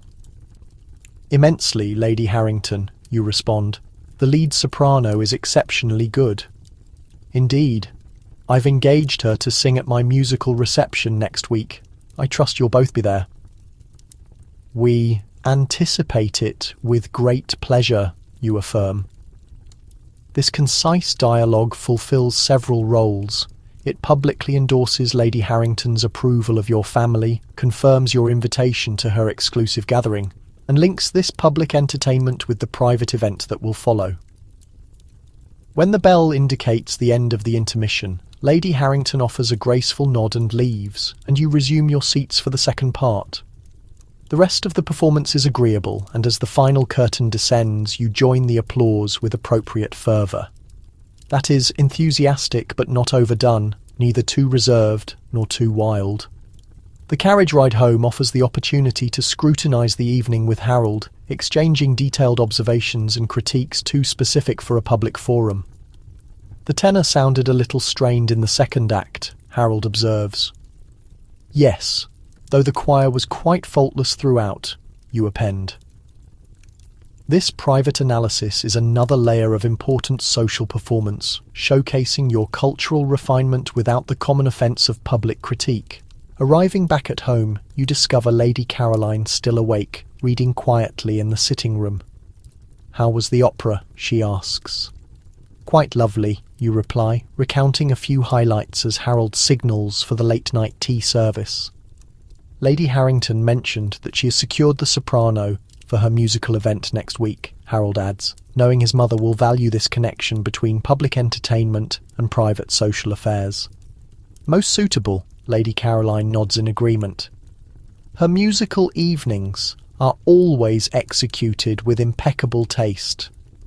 The next week brings the much-anticipated invitation to a completely different form of gathering, a grand ball at the Wilsons' magnificent residence. Unlike the theatre or musical event, a ball signifies the apex of Victorian social life, requiring the most complex adherence to etiquette. The invitation specifies dancing rather than merely an evening reception, a critical difference suggesting you must prepare for formal ballroom protocol, not just casual conversation and light amusement. Preparation for a ball begins days ahead. Your finest ball gown, a silk dress in pale blue with crystal details, needs to be checked for any imperfections. Your dancing shoes must be flawless, and your most striking jewels must be ready. On the evening of the ball, Martha dedicates nearly 2 hours to your hair and final grooming. The result is a striking transformation from daily elegance to grand ballroom splendour. Your gown, cut lower than for any other social event, beautifully showcases your shoulders and upper arms. Long white gloves stretch past your elbows. These will remain on all evening, except during the supper break. Harold, immaculate in his white tie and tails, offers his arm as you descend the staircase. Lady Caroline, who seldom attends balls at her age, examines both of you with a critical eye. You will represent the family well, she declares. High praise indeed from her. The Wilsons' residence is brilliant with light as your carriage pulls up. Footmen in their official uniforms help you out of the carriage, and you enter the mansion's massive foyer where the hosts greet the flow of incoming guests. Mr. and Mrs. Blackwood. How wonderful, Mrs. Wilson says warmly, shaking your hand quickly. Thank you for the kind invitation, you reply, the practised phrase effortless. The ballroom itself is a spectacular sight. Crystal chandeliers light up a shining floor, musicians are positioned discreetly at one end, and flowers and greenery are skillfully arranged to soften the vast space without hindering movement. You and Harold separate almost immediately upon entering, another unique rule of ball etiquette. Unlike other social events where married couples generally stay together, balls permit strictly controlled mixing across gender lines through the formal structure of the dance. Harold is instantly claimed by Mrs. Pemberton for the initial dance, a courtesy extended to honour the long-standing family friendship. You are approached by Mr. Wilson, your host, who by convention must dance with several of the most prominent female guests. Mrs. Blackwood, may I request the honour of the first dance? He asks with a formal bow. With pleasure, Mr. Wilson, you reply, extending your hand. The orchestra begins a quadrille, a formal set dance involving 4 couples. You position yourself across from Mr. Wilson, ensuring perfect posture and a pleasantly neutral expression. Dancing is not a time for overt flirtation or excessive feeling, but rather a carefully choreographed social ritual. The steps of the quadrille are known to all well-educated Victorians. You execute them with grace, but not flashiness, displaying competence without drawing excessive attention. Throughout the dance, conversation remains light and non-committal. The dance floor is not the appropriate setting for serious discussion or intimate conversation. When the quadrille ends, Mr. Wilson returns you to the edge of the dance floor with a bow. Thank you for the honour, Mrs. Blackwood. The pleasure was all mine, Mr. Wilson. These formal statements, repeated countless times in Victorian ballrooms, preserve the facade that dancing is solely about courtesy, rather than enjoyment, or, heaven forbid, physical attraction. For the next dance, you are approached by Mr. Fairchild, one of Harold's business associates. Mrs. Blackwood, might I request the honour of the next dance? You glance at your dance card, the small booklet fastened to your wrist by a silk cord where gentlemen write their names for specific dances. The next space is free, so you accept with a nod.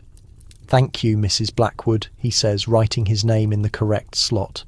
This dance is a waltz, more personal than the quadrille, as it involves continuous physical contact with your partner, unlike the changing formations of the quadrille. Mr. Fairchild places his right hand correctly on your waist, while you rest your left hand gently on his right shoulder. Your right hand meets his left, held at shoulder height. The propriety of the waltz was initially questioned in early Victorian society because of this continuous closeness between partners, but by the 1870s it has become fully accepted in all respectable ballrooms. As you glide through the steps of the waltz, conversation flows easily between you and Mr. Fairchild, covering mutual acquaintances, recent cultural events, and his children's education.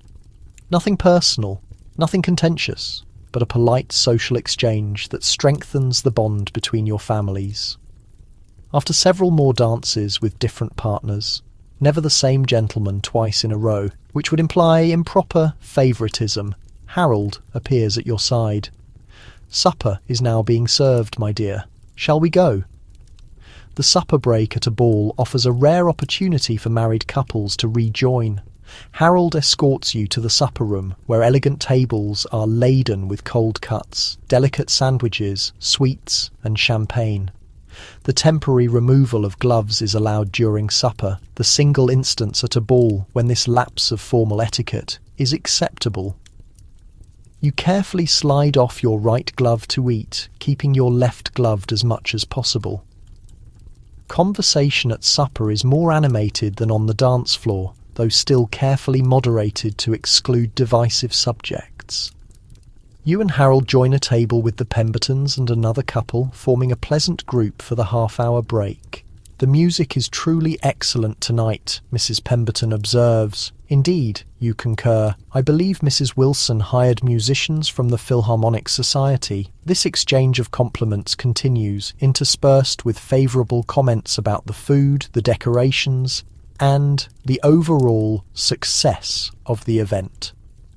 Offering praise for your hostess is crucial, regardless of any flaws you might privately perceive. After supper, you replace your glove before returning to the ballroom for the second half of the evening. Dancing resumes with renewed energy. Partners change according to the notes on the dance cards, and the elaborate social performance continues. As the hour grows late, around 2 in the morning, the ball begins to conclude. Departures, like arrivals, follow a strict sequence. The highest-ranking guests generally leave first, setting the example for others to follow. Those of middle rank, like your family, depart in the middle phase, while the youngest and most energetic may remain until the final dance. During the carriage ride home, you and Harold compare observations about the night. Who danced with whom, which families seemed particularly friendly, and which young ladies attracted the most attention. Young Harriet Pemberton was on the floor for every dance, Harold notes. She appears to be making a good impression this season. Indeed, Lady Harrington spoke to her at length during supper, a promising indication. This quiet analysis of social dynamics is a vital component of Victorian entertainment. Every ball, every trip to the theatre, every musical evening provides not only enjoyment, but valuable information, the currency of social influence and connection. As Martha assists you in getting ready for bed in the quiet pre-dawn hours, removing the elaborate ball gown, loosening your hair, and gently wiping away the subtle makeup, you reflect on the evening's successes. You maintained perfect decorum throughout, interacted appropriately with all necessary social contacts, and represented your family with dignity. The complicated rules governing Victorian entertainment, which dances are proper, which partners are suitable, how to behave in a theatre box, when gloves may be removed, serve multiple functions. They provide clear boundaries in potentially uncertain social situations. They solidify class distinctions while permitting controlled interactions across social barriers. And they theoretically safeguard vulnerable young women from improper advances or compromising situations. Tomorrow will bring new social duties, perhaps morning visits to discuss the ball with other attendees, notes of thanks to be sent to hosts and hostesses, preparations for future engagements. The endless cycle of Victorian social life continues, each event building upon the last in an intricate pattern of obligation and opportunity. But that is a story for another chapter of our journey through the strange world of Victorian etiquette. The morning after the Wilson ball, you wake up later than usual, a small concession permitted after such a late night. Despite the hour, Martha has been up since dawn, meticulously cleaning your ball gown and gloves, ensuring they are ready for the next grand occasion. As you slowly drink your morning tea, a gentle knock at your bedroom door announces Harold. "Good morning, my dear," he says, entering with an unusual lightness in his step. "I trust you slept well despite our late return." "Quite well, thank you," you reply, curious about his obvious excitement. "I've just had the most interesting conversation with Lady Caroline," he continues. "It seems her goddaughter, young Miss Eleanor Griffith, is coming to stay with us next month for her first season." This news demands careful thought. Sponsoring a young lady during her debut season is both an honour and a tremendous undertaking. As her temporary guardian, you will be responsible not only for introducing her into society, but for protecting her reputation and guiding her through the challenging waters of courtship and eventual marriage negotiations. That is a significant commitment, you observe cautiously. Is Lady Caroline certain she wishes to entrust the girl to us rather than overseeing her season herself? At 73, she feels she lacks the energy for the constant vigilance required, Harold explains.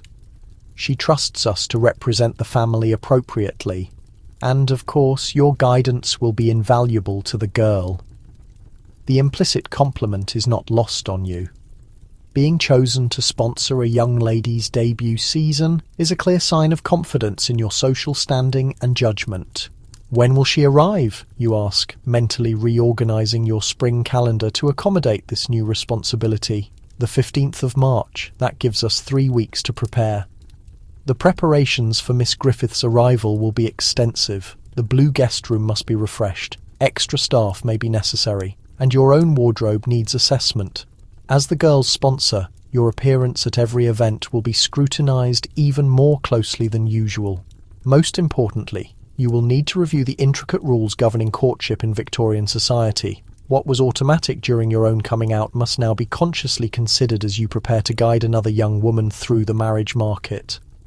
Later that morning, you meet with Lady Caroline to discuss the specifics of Miss Griffith's stay. Eleanor is 18, well-educated, and from an excellent family, Lady Caroline explains as you sit in her private sitting room. Her father is Sir James Griffith, a cousin of my late husband's. The girl's mother died when she was 12, and she's been at boarding school since then. What is her nature, you inquire?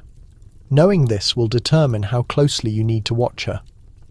Generally sensible, though with a touch of her father's impulsiveness.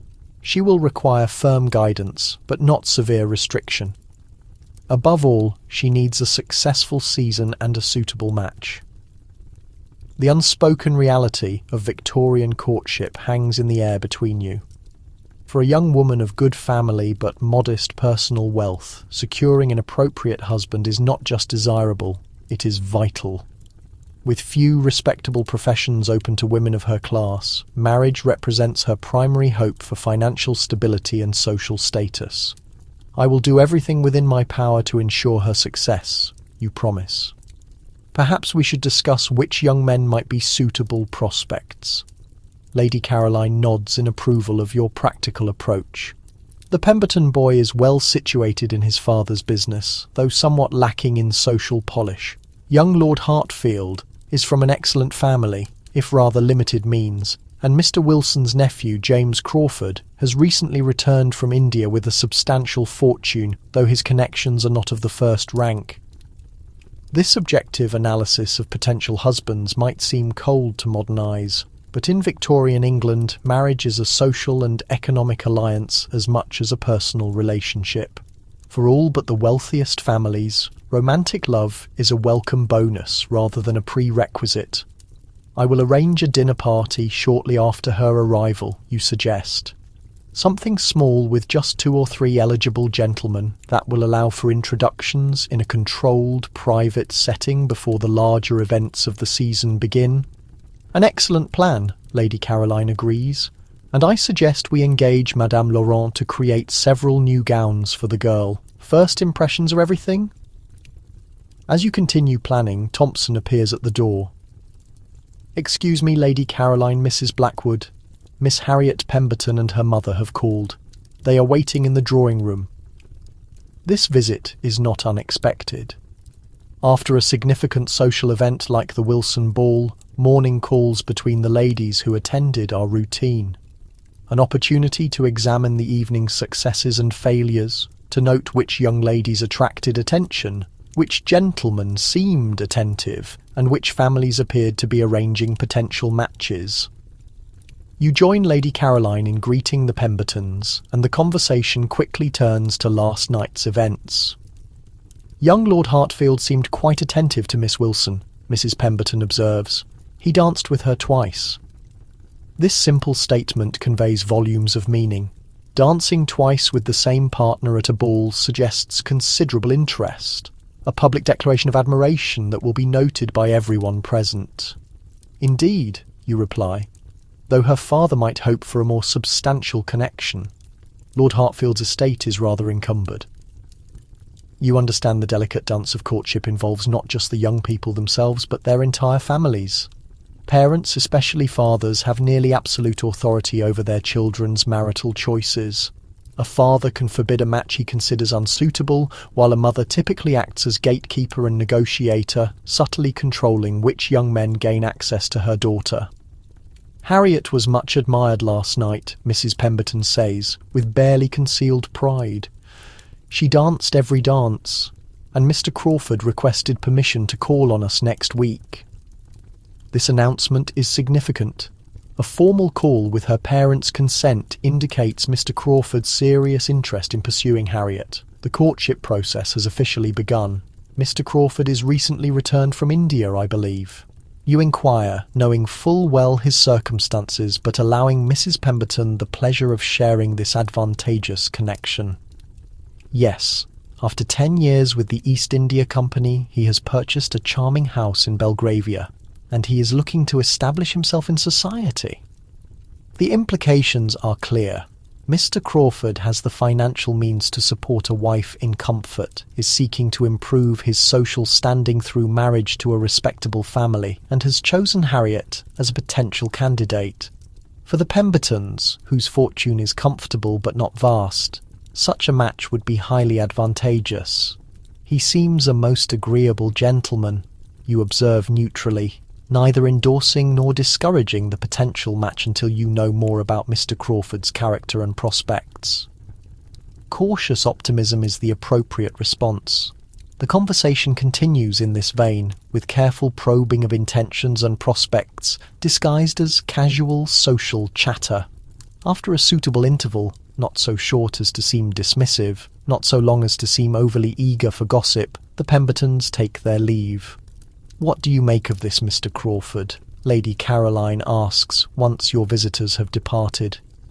It is difficult to say without further acquaintance. His financial position seems secure, but 10 years in India raises questions about his adaptability to English society. And, of course, we know little of his family. "I shall make inquiries," Lady Caroline decides. This is one of her particular talents, extracting detailed information about anyone of interest to the family through her extensive network of social connections. Later that afternoon, Harold returns from his club with additional information about Mr. Crawford. He has been proposed for membership, Harold tells you as you sit in the drawing room. His finances were thoroughly vetted, as is standard procedure. The man appears to have made a substantial fortune in tea and cotton, all quite legitimately. His father was a country solicitor, respectable, but not distinguished. Among me, sir, this assessment confirms what you suspected. Mr. Crawford represents new money, seeking social advancement through marriage into an established family. The Pembertons, with their solid but unspectacular social position, offer him improved status without being so far above his reach as to make a match impossible.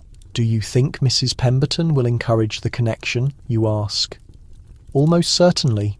Harriet is 22, not quite on the shelf, but approaching the age where her prospects become more limited each season. Crawford can provide handsomely for her, and his lack of distinguished birth is balanced by his financial security." The brutal economics of the Victorian marriage market are rarely discussed so openly, but between husband and wife, practical considerations can be acknowledged. Young women have a limited window of opportunity, generally between 17 and 25, to secure a husband. Each passing season diminishes their appeal in a market that values youth and novelty. Your thoughts turn to Miss Eleanor Griffith, soon to arrive for her first season. At 18, she is entering the marriage market at the optimal age, young enough to attract a wide range of suitors, but not so young as to seem childish. Your responsibility will be to guide her through the complex social choreography that leads to a successful match. The following weeks pass in a flurry of preparation for Miss Griffith's arrival. The blue guest room is thoroughly cleaned and refreshed with new linens and curtains. You consult with Madame Laurent about appropriate styles for a young debutante, commission calling cards with Miss Griffith's name beneath your own, indicating your sponsorship, and carefully plan her social introduction. On the appointed day, the carriage is sent to the railway station to collect your young guest. You wait in the drawing room with Lady Caroline, both dressed in appropriate afternoon attire, welcoming but not overwhelmingly formal. Thompson announces, "Miss Eleanor Griffith, ma'am," and a slender young woman enters the room. Eleanor Griffith makes a favourable first impression. Pretty without being distractingly beautiful, well postured, with a graceful walk, modestly dressed in a travelling costume of blue wool. She curtsies properly to Lady Caroline first, then to you. "Welcome to London, my dear," Lady Caroline says warmly. "You've grown considerably since I last saw you." "Thank you for your kindness in sponsoring my season, Lady Caroline," Eleanor responds, her voice clear and well modulated, evidence of good schooling. "Mrs. Blackwood will be overseeing your daily activities," Lady Caroline explains, gesturing towards you. "She is exceptionally well versed in the requirements of society." Eleanor turns to you with another curtsy. "I'm most grateful, Mrs. Blackwood. I hope I shan't disappoint you." "I'm sure you won't," you reply with an encouraging smile. "We shall become well acquainted over the coming weeks." Tea is served and conversation flows easily as you assess your charge more thoroughly. Eleanor appears intelligent, well educated, and properly respectful of her elders. Her manners are generally correct, though occasional hints of schoolgirl enthusiasm will need to be tempered before her formal introduction to society. After tea, you escort Eleanor to her room, allowing her to rest before dinner. Once alone with Lady Caroline, you share your initial impressions. She seems a promising candidate, you observe, personable without being forward, attractive without being vain. Indeed, with proper guidance and suitable introductions, she should make a respectable match. Sir James has indicated he can provide a dowry of £5,000, not princely, but adequate for her position. The following days are dedicated to Eleanor's preparation.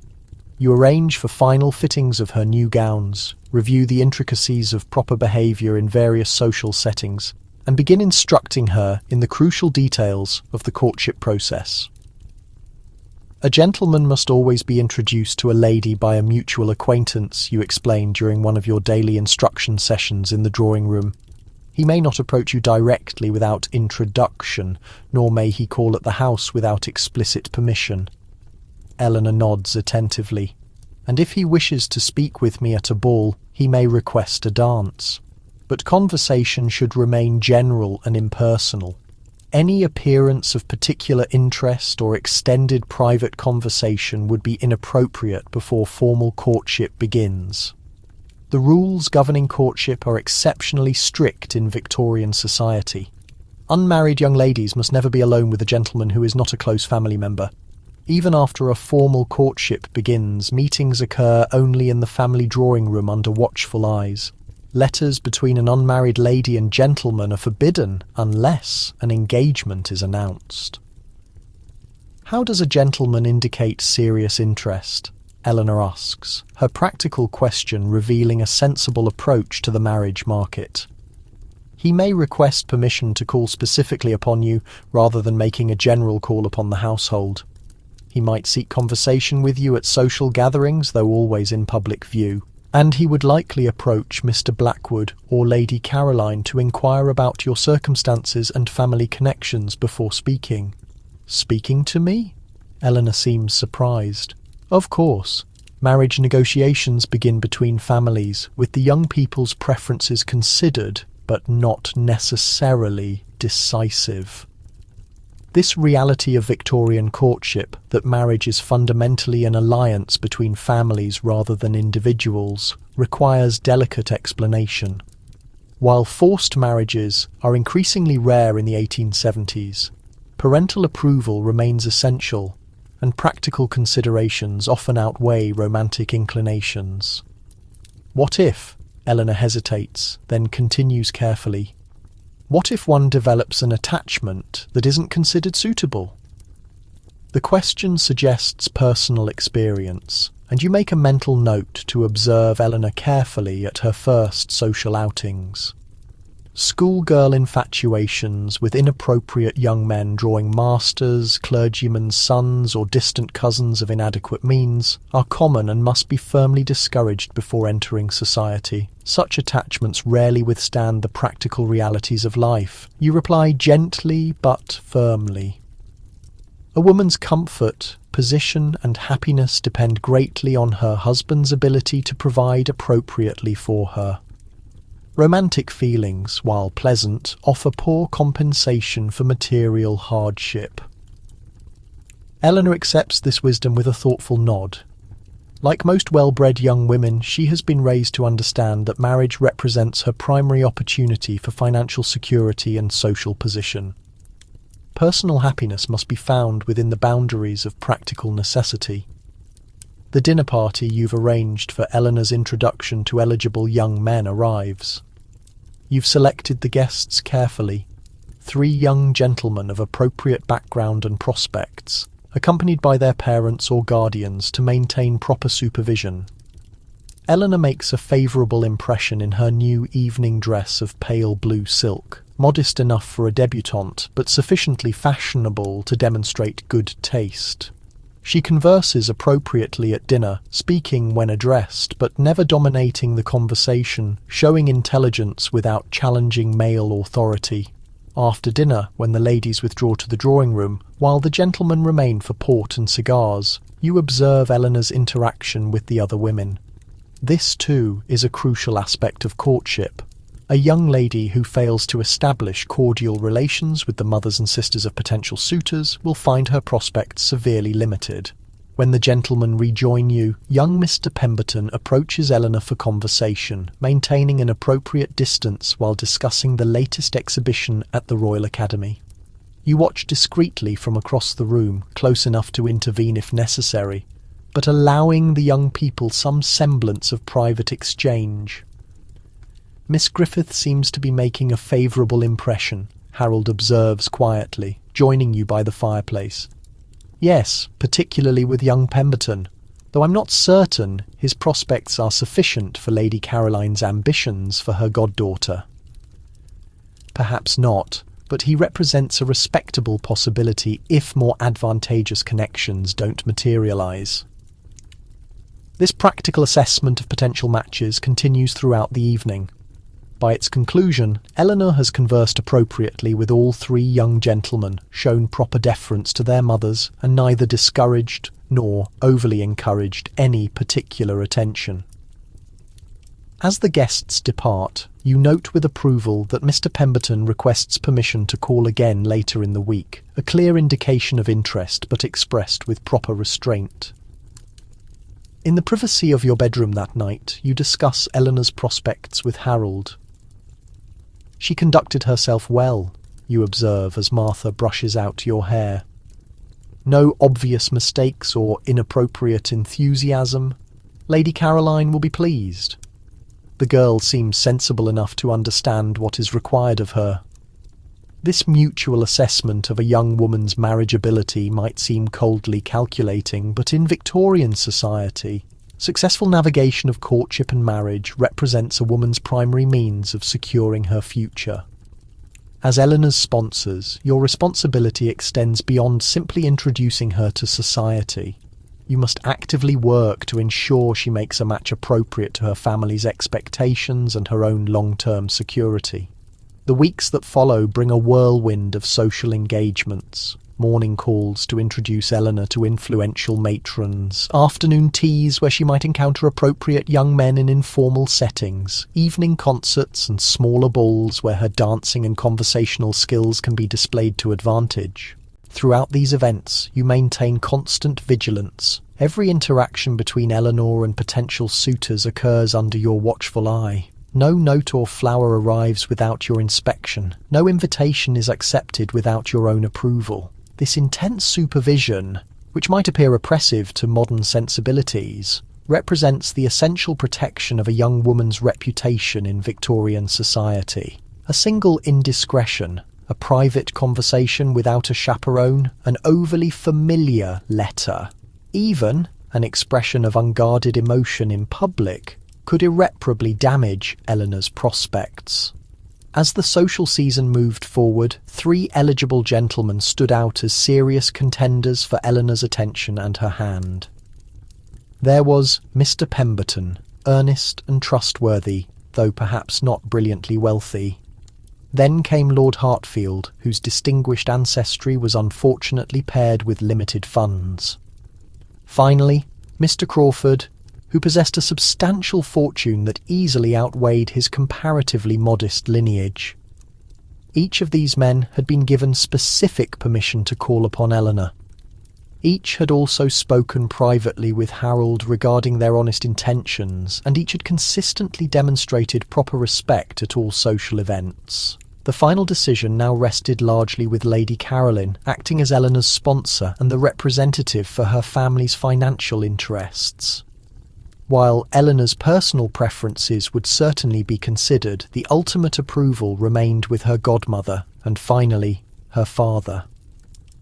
One quiet evening in late April, Lady Caroline requested your presence in her private sitting room for a serious conversation. "I have received a letter from Sir James," she informed you, gesturing toward the document resting on her writing desk.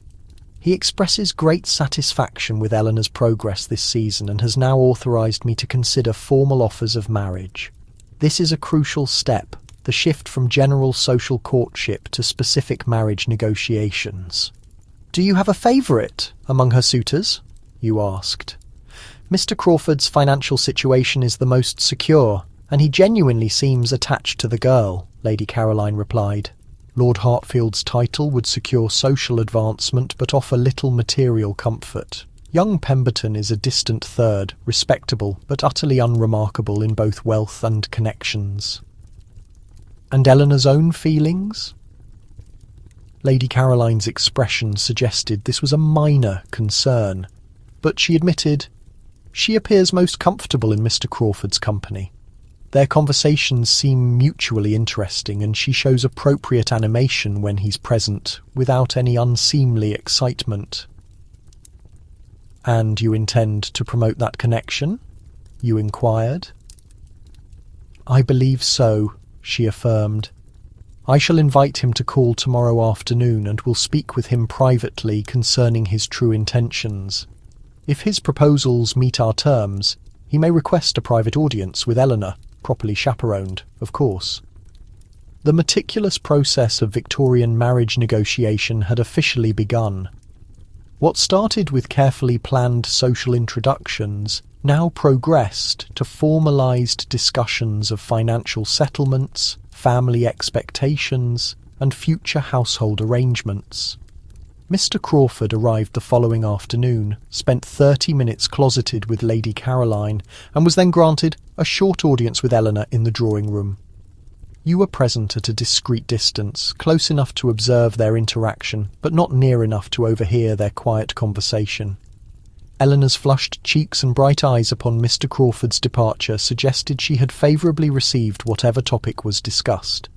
Lady Caroline confirmed this impression when she joined you for tea shortly after he left. "Mr. Crawford has made a formal offer for Eleanor's hand," she announced with clear satisfaction. "His financial proposals are generous. A settlement of £10,000, a household allowance of £800 per annum, and a country house in Surrey in addition to the London residence." These terms were undeniably advantageous for a young woman of Eleanor's moderate fortune and good but not exceptional family standing. "And Eleanor's reply?" you asked. "She has indicated her complete willingness to accept, pending her father's final approval," Lady Caroline confirmed. "I have already written to Sir James, heartily recommending the match. We expect his reply within the week." The swift progression from social introduction to negotiation to acceptance took less than 2 months. This efficient outcome was a testament to your skillful management of Eleanor's social presentation and Lady Caroline's expert navigation of the complex marriage market. Sir James's letter of approval arrived 4 days later, and the engagement was formally announced. Only now, with the relationship officially sanctioned, could Eleanor and Mr. Crawford exchange letters, spend limited time together without constant supervision, and begin planning their future life. The change in their interactions was immediate and illuminating, where every prior exchange had been meticulously controlled and observed. They might now sit together on the same sofa and speak in low voices, though always still in your presence, expressing mutual admiration in carefully reserved terms. Even within this officially approved courtship, strict boundaries remained. Physical contact was limited to the holding of hands, and even this modest intimacy was only permitted within the family drawing room. Unchaperoned meetings were still absolutely forbidden. Letters, though now allowed, were subject to oversight by either you or Lady Caroline.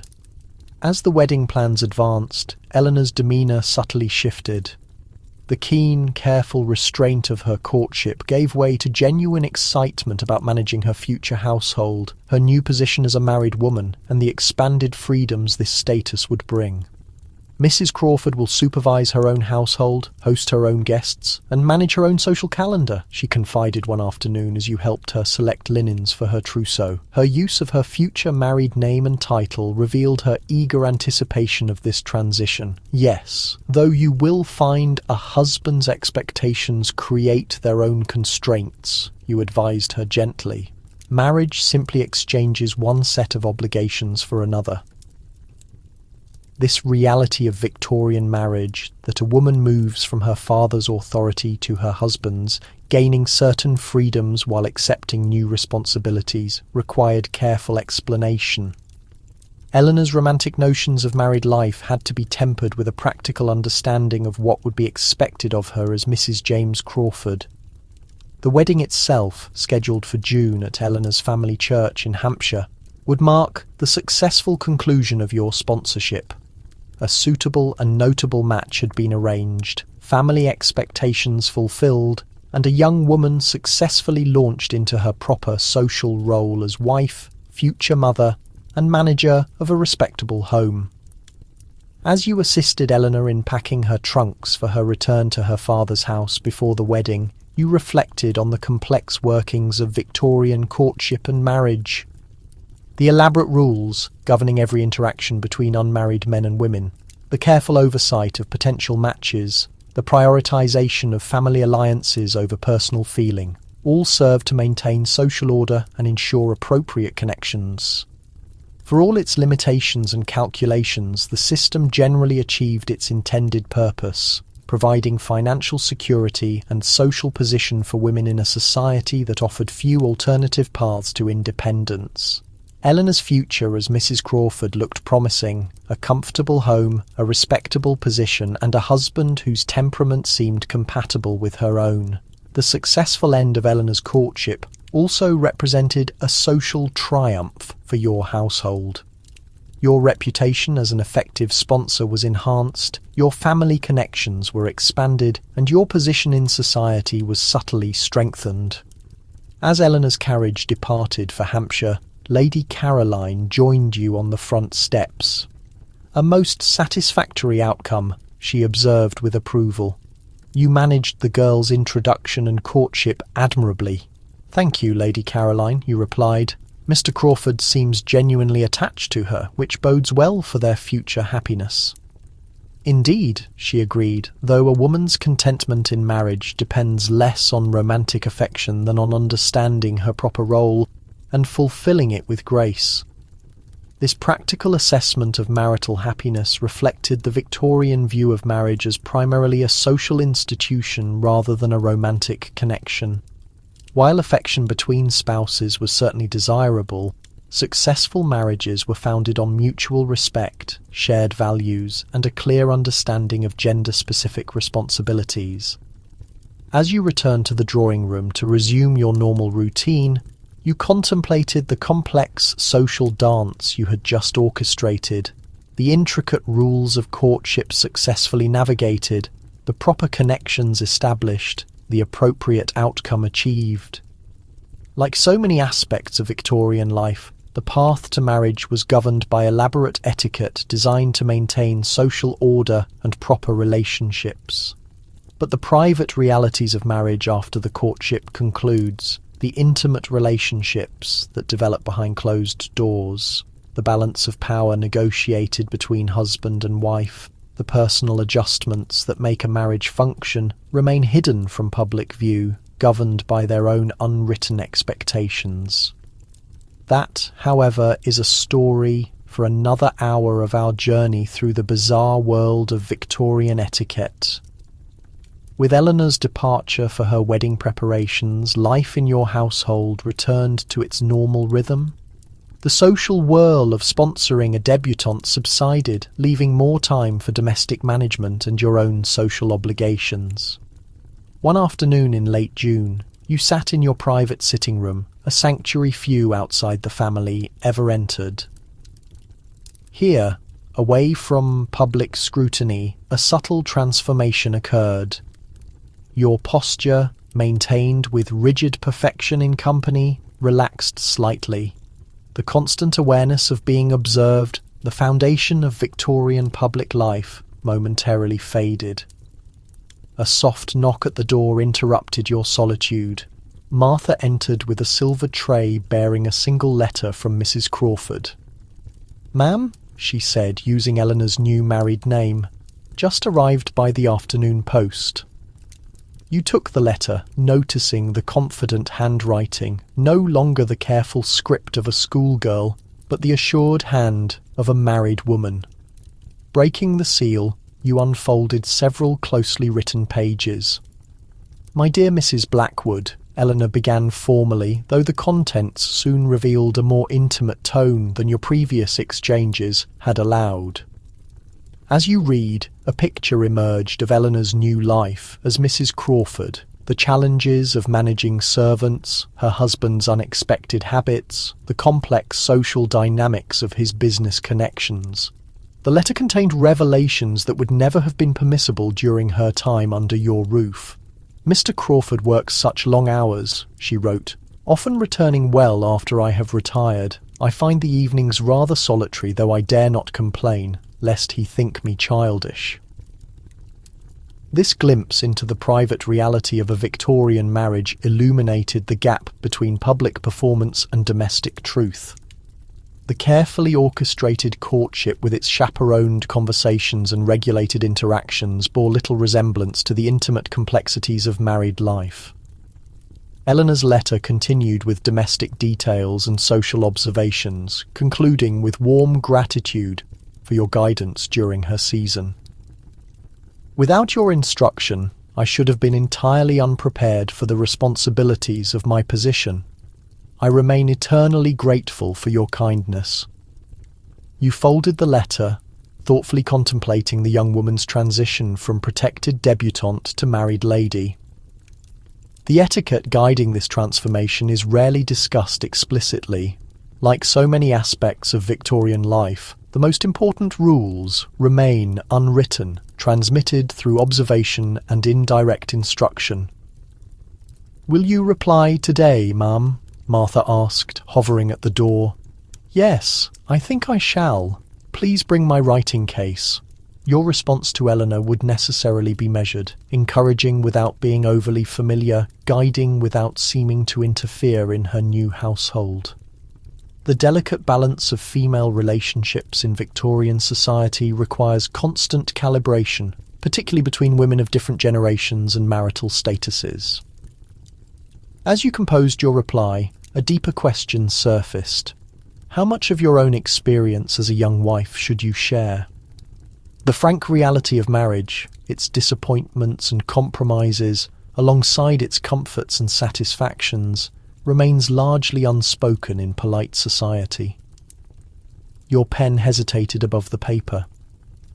Unlike the rigid etiquette governing public behaviour, private communication between married women allows greater honesty, though still within careful boundaries. "Dear Mrs. Crawford," you began, using her married name to acknowledge her new status. Your response offered practical advice on household management and gentle guidance on navigating her husband's business connections. Between these conventional topics, you wove subtle reassurance about the solitary evenings and early marital adjustments she had described. The first phase of a marriage often demands endurance, as two independent lives merge into a unified partnership. You compose your letter precisely. What feels overwhelming now will probably smooth into a regular pattern over time. This mild support shows the era's attitude toward marital struggle, quietly acknowledging trouble while stressing patience and one's role over personal joy. Just as you seal the envelope, a second knock signals Harold's return from his club. "Good afternoon, my dear," he says, entering your sitting room with unexpected spirit. "I've secured tickets for the Wagner performance next Thursday. Lord and Lady Pemberton will join us in our box." "How lovely," you respond, setting down your writing. "I think I'll wear the purple silk. It hasn't been out this season." This brief exchange demonstrates the clear separation common in upper-class Victorian marriages. Harold does not ask about your letters or household tasks. You do not ask about his time at the club. Each maintains a distinct sphere of duty and interest, converging mainly for social occasions and major decisions regarding the home. This separation touches nearly every part of their shared life. In Victorian affluent and middle-class homes, men occupy the public world of commerce, government and club membership. Women manage the domestic sphere, social contacts, and family connections. Even specific rooms within the residence reflect this division. The study and smoking room belong to men, while the drawing room and morning room are under female authority. The evening brings a new look into private Victorian custom, this time from Lady Caroline. As you sit together in the drawing room after the meal, she unexpectedly introduces a sensitive matter. "I observed Mrs. Wilson at the Henderson tea yesterday," she begins, her tone deliberately light. "Her state is becoming quite noticeable, despite her efforts to conceal it." The indirect mention of a pregnancy, never openly named in mixed company, represents another layer of Victorian private understanding. Certain physical facts, especially those connected to female health, exist in a peculiar area, universally known yet publicly unacknowledged. "Indeed," you reply with equally subtle language. "I believe she's withdrawn from most social gatherings until the fall." This is the expected practice for women of your standing. As pregnancy progresses, public appearances decrease until the confinement, the period of withdrawal before and after the birth. During these months, a woman essentially disappears from society, returning only after recovery, accompanied by an infant whose presence is noted without reference to its arrival. "A wise choice," Lady Caroline agrees, "though I understand Mr. Wilson proceeds with his normal activities without pause." The faint critique in her voice highlights another Victorian double standard. While an expectant mother must retreat socially, her husband's public and professional life continues normally. The biological realities of reproduction profoundly impact women's public existence while barely affecting men's. This conversation, conducted completely through delicate language and suggestion, shows how Victorian society handled necessary talk about private matters without violating rules against direct reference to physical facts. Later that evening, as you prepare for rest, Martha shares gossip gathered from the servants, revealing another realm of Victorian life with its own silent rules and rankings. "Cook says the new kitchen maid is performing well, ma'am, quick to learn and respectful to her superiors." Martha gently removes your ornaments, placing each one in its proper case. Though Thompson does not care for the way she laughs with the footman. This snippet of below-stairs news unveils the parallel community functioning within your home. The staff maintain their own complex social order, complete with ranks, tensions, and rules, as strict as those that govern your public existence. "Has Thompson addressed her about it?" you ask, showing proper concern for household peace without getting too involved in staff issues. "Yes, ma'am, quite firmly. From what Cook says, the girl was tearful, but Cook believes she will settle with proper direction." This exchange shows your role as ultimate authority over the household employees, while emphasizing the levels of management between you and the junior staff. Just as Victorian society operates through clearly defined ranks, so too does the domestic world that supports your status. I trust Thompson's judgment in such matters, you reply, neatly ending the subject. Is Lady Caroline's evening tea ready? Yes, ma'am. Sarah has taken it up already. As Martha continues assisting you with undressing, removing the corset that shaped your form all day, you feel the physical release that only comes in these private moments. The actual restrictions of Victorian womanhood, the stiff corsetry, multiple layers, and heavy skirts that define your public look, are briefly put aside in the sanctuary of your room. This physical lightness mirrors the mental ease that comes with privacy. The constant watchfulness required in public, monitoring every utterance, movement and expression for correctness, relaxes slightly behind closed doors, though it never disappears completely. Even in private, certain standards of conduct remain ingrained, silent but powerful limits on thought and action. The following morning brings a reminder of another hidden aspect of Victorian life: the management of health and bodily functions. As you sit at your dressing table, Martha appears with a small brown vial. Dr. Wilson's tonic, ma'am, she says discreetly. He advised a dose each morning this week. The nature of your issue, mild digestive unease, remains unspoken. Like pregnancy, monthly cycles, and other physical facts, specific health worries, especially those concerning sensitive bodily systems, exist in the world of vague language and suggestion rather than direct statement. You take the prescribed medicine without comment. The Victorian approach to well-being, particularly women's health, mixes medical science with moral assessment. Physical complaints are often blamed on moral or emotional causes: anxiety, excessive feeling, or insufficient self-control. Dr. Wilson had hinted at this during his visit last week, suggesting your digestive problems might stem from worrying too much about domestic affairs, rather than any physical cause. This mixing of physical symptoms with moral character represents another layer of Victorian private reality: the medicalising of appropriate feminine behaviour.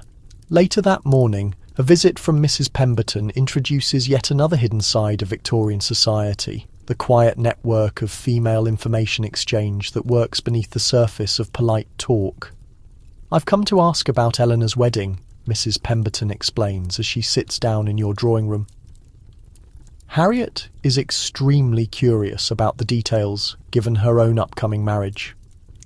The formal purpose of her call established, the talk quickly moves to more meaningful intelligence gathering. I understand Mr. Crawford's cousin attended, Mrs. Pemberton continues casually, the one with the somewhat suspect connections in Manchester. This subtle reference to a family disgrace likely involving commerce, a poor marriage choice, or money troubles, is a common way Victorians shared information. Direct questions about delicate topics would be unacceptably rude, but indirect hints allow for the exchange of vital social intelligence without violating decorum. Yes, though he behaved quite properly throughout the event, you reply, acknowledging the subject of her interest while confirming his social acceptance. Mr. Crawford seems to maintain appropriate distance from that branch of the family. This conversation shows how Victorian women navigated social knowledge, collecting and sharing crucial details about potential connections while maintaining the ability to deny any gossiping or improper curiosity. The talk continues in this manner, with Mrs. Pemberton subtly searching for information about Eleanor's new home, her husband's business partners and their social standing, valuable information as she works to position her own daughter in the marriage market. After Mrs. Pemberton leaves, you review your social schedule for the upcoming week. Among the usual round of visits and entertainment, one item stands out. Tuesday afternoon is simply marked Charity Committee. This harmless note represents another dimension of Victorian women's lives, the carefully controlled outlets for female influence outside the home. Charity work, educational projects, and certain moral reform movements offer acceptable ways for women to use their energy and intelligence, while keeping up the pretense of separate spheres. Your involvement with the Parish Charity Committee, distributing winter clothes to needy children, provides a legitimate purpose beyond household supervision and social performance. Like many women of your status, you find in these activities both genuine fulfillment and a quiet expansion of your limited role. Tuesday afternoon finds you at the parish hall, surrounded by other respectable women, sorting donated clothing and discussing distribution plans. Here, the strict social ranks briefly relax, though they never disappear entirely, as a common goal creates a temporary bond across certain class lines. Mrs. Wilson, the vicar's wife who leads the committee, greets you warmly. Mrs. Blackwood, how good of you to come. We've received an exceptional number of donations this month. I'm pleased to help, you reply, taking off your gloves to sort through a pile of children's shirts. Has there been any response to our plea for boys' boots? The need is especially great as winter nears. This practical talk about poverty and physical necessity represents a permitted break in Victorian conversational rules. Subjects normally considered too crude for feminine thought, physical hardship, lack of clothing, poor living conditions, become acceptable when viewed as targets for charity rather than social critique. As you work alongside the other committee members, conversation flows more naturally than in drawing rooms and ballrooms. The shared purpose creates a different social atmosphere, allowing slightly more authentic interaction while still maintaining the appropriate distinctions of rank and position. Mrs. Henderson, a merchant's wife new to your social group, approaches with a question about wool stockings. Though her husband's business success has raised their financial status, her speech and manners reveal her lower middle-class background, subtle signs that would limit her acceptance in more formal social settings. Here, however, her practical knowledge of fabrics and cost proves valuable. These stockings seem rather expensive for the quality, she notes, examining a recent purchase. My husband's associate imports similar goods at half the price. Perhaps I might ask about a charitable discount. That would be most helpful, you agree, putting aside class differences in service of practical need. Perhaps you might speak with Mr. Henderson this evening. This cooperation across social divisions, limited though it may be, represents another private aspect of Victorian society. The practical compromises and quiet challenges that occur beneath the rigid public structure. As the afternoon ends and you prepare to go home, Mrs. Wilson draws you aside for a private word. Mrs. Blackwood, I wonder if I might rely on your discretion regarding a delicate matter. Her tone signals this conversation moves outside normal charitable talk, entering the realm of private realities that support public appearances. Of course, you reply, moving toward an empty corner of the parish hall. A young woman from the Mill district, unmarried and in unfortunate circumstances, has approached the vicarage seeking help. The delicate reference to unwed pregnancy requires no explanation between women of your generation and class. I see, you respond neutrally, awaiting the specific request. We've arranged temporary housing with a respectable widow in the country, but the question of employment after her recovery remains unresolved. I recalled that your cook mentioned needing additional kitchen help and wondered if such a position might be considered with appropriate references, of course.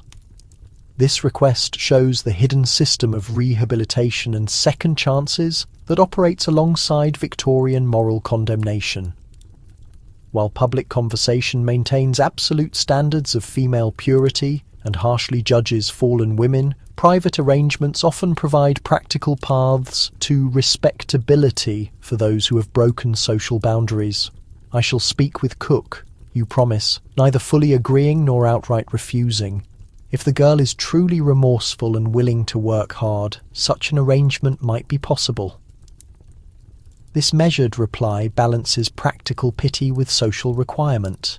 The young woman's moral failing will not be ignored or excused, but neither will it necessarily condemn her to permanent exclusion if genuine regret is shown and future behaviour remains beyond reproach. As you leave the parish hall, the afternoon sun lights up the street where carriages and pedestrians move according to their visible social status. Gentlemen tip hats with practiced exactness. Ladies acknowledge acquaintances with measured nods. Servants navigate carefully around their superiors. The complex public dance of Victorian society continues unbroken. Yet, beneath this visible show, hidden currents flow, practical agreements, moral flexibility, unspoken realities, and quiet acts of defiance that sustain the social structure even as they occasionally weaken its rigid founding principles. Your carriage arrives, and as you settle inside for the trip home, you consider these parallel dimensions of Victorian life, the public performance governed by elaborate manners and the private realities that exist alongside it. Neither fully separate nor completely combined, this complex duality defines not just social interaction but personal identity in Victorian England. The careful separation between public correctness and private knowledge creates not hypocrisy, but a necessary way to handle human complexity within strict social frameworks. As your carriage moves through the busy London streets, you mentally prepare to shift back into your household role, the perfect Victorian lady whose every action and utterance reflects proper breeding and appropriate values. The intricate dance of Victorian social life continues, its public movement supported by the private realities that remain largely unacknowledged, yet essential to its continuation. But that's a story for another hour of our journey through the curious world of Victorian etiquette. That evening after dinner, as Harold retires to his study and Lady Caroline to her rooms, you find yourself alone in the drawing room. The house settles around you, creaking softly as servants move quietly through distant passages, finishing their evening chores before going to their own quarters. This rare moment of quiet invites thought. You cross to the casement window, watching the gaslit avenue where carriages occasionally roll by, their occupants sheltered from view by pulled shades. The day's social requirements have ceased. The intricate public charade is briefly suspended until dawn resurrects the need for faultless compliance with unspoken statutes. Your thoughts drift, comparing Eleanor's meticulously orchestrated courtship to the truths she privately confided about married life. This divide between what society expects and the lived hidden experience defines not merely matrimony, but the essence of all Victorian life. A query rises in your mind, one seldom voiced even in your innermost reflections, yet it is starkly simple. Why? What is the purpose of this elaborate system of conduct, these finely tuned interactions, the inflexible boundaries separating acceptable from forbidden action? What function does this complex societal choreography fulfill beyond mere custom or arbitrary dominance? Reflecting on your own routine, from your morning toilette to afternoon visits and evening engagements, each governed by specific mandates, a richer understanding begins to form.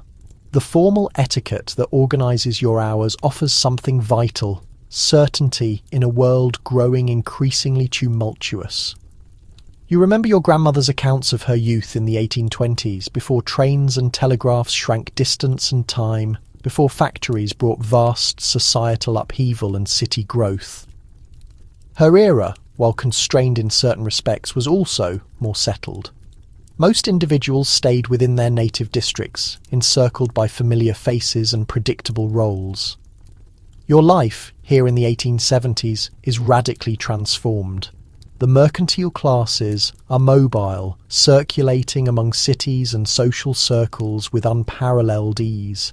New wealth springs from commerce and industry, challenging older hierarchies rooted in lineage and property. Women like you must navigate a challenging social landscape where one misstep can jeopardize a hard-earned position. Within this shifting environment, manners serve as unmoving reference points, clear rules for engagement that persist even as the world changes around them. The detailed standards covering everything from morning attire to dinner conversation establish a common behavioural language, enabling people from varied backgrounds to interact without constant friction or misunderstanding. For you personally, mastering these complex social codes provides both assurance and achievement.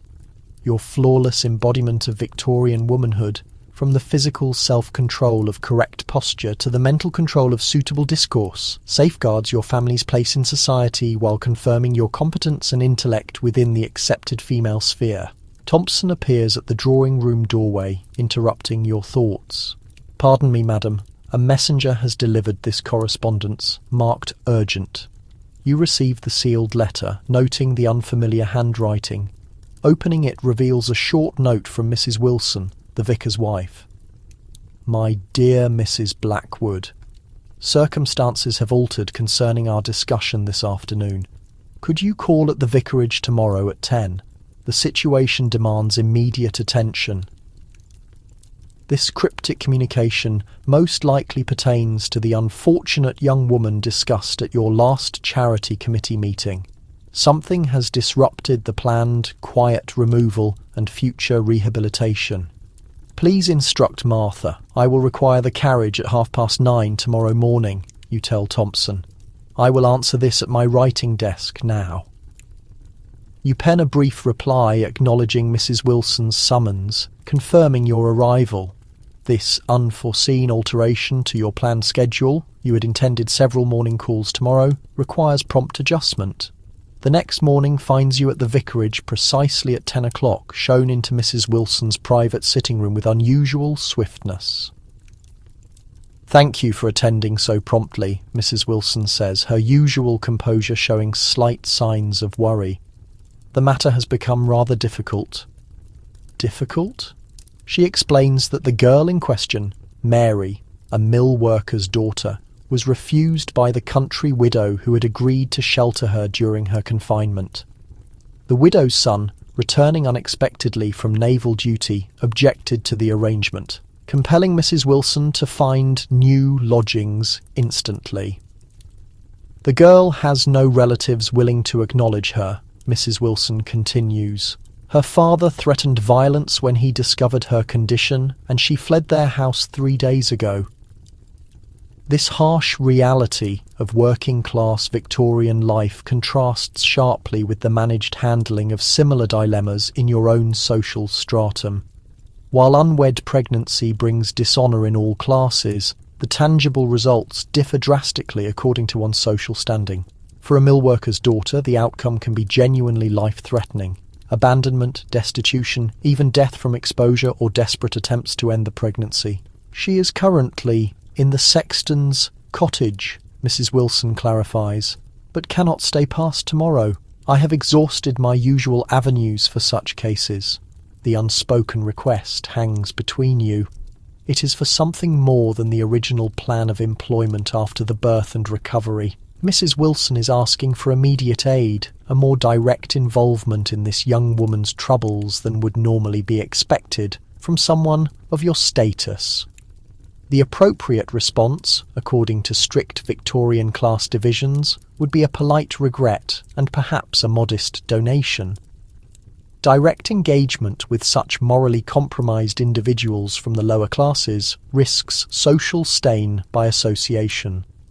Yet something in Mrs. Wilson's genuine distress, and perhaps your own growing recognition of the arbitrary nature of many social limits, prompts an unconventional reply. "There is the small gardener's cottage at the edge of our grounds," you hear yourself offering. "It is currently empty and distant from the main house. Perhaps that could serve provisionally." Mrs. Wilson's visible relief confirms the urgency of the situation. "That would be truly benevolent, Mrs. Blackwood. The arrangement need only last until proper shelter can be secured. Perhaps 2 weeks at the most." This decision represents a small but notable break from conventional behaviour. Not enough to harm your reputation if handled discreetly, but a conscious choice to prioritise practical compassion over rigid social decree. As you leave the vicarage, you consider how to present this arrangement to Harold and Lady Caroline. Harold, primarily concerned with commerce and public reputation, will likely accept any domestic arrangement you propose, so long as it remains unseen by his associates. Lady Caroline, however, adheres to stricter class lines and moral judgments. Your solution arises from the private understanding that upholds Victorian public propriety, selective disclosure rather than outright falsehood. You will present the arrangement to Harold as temporary housing for a distant relative of Martha's who needs brief accommodation while securing a position. For Lady Caroline, whose routine seldom takes her near the garden cottage, no explanation will be offered unless she inquires directly. This small breach of absolute openness illustrates how Victorian society actually operates beneath its strict surface, through practical compromises, strategic silences, and careful management of potentially disruptive information. Upon returning home, you summon the housekeeper to discuss preparing the cottage, presenting the situation as a simple charitable matter requiring minimal household disruption. Mrs. Wilson will arrange for the young woman's discreet arrival after dark, and the garden staff will simply be informed that the cottage will be briefly occupied by someone recovering from an illness. This pragmatic response to human need, operating alongside formal social structures, reflects the complex reality of Victorian society. It is not merely a system of arbitrary restrictions, but a flexible framework that permits both public order and private kindness. Later that afternoon, as you sit with Lady Caroline reviewing household accounts, she surprises you with a comment. "You seem preoccupied today, Elizabeth. I trust nothing is amiss." Her perceptiveness reminds you that beneath her strict adherence to social forms lies genuine intelligence and quiet awareness.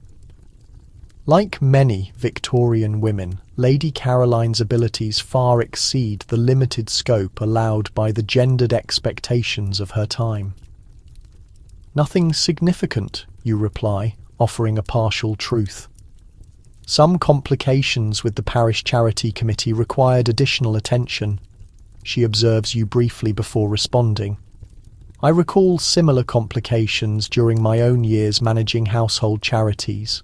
The vicar's wife frequently encountered young women requiring temporary shelter and employment."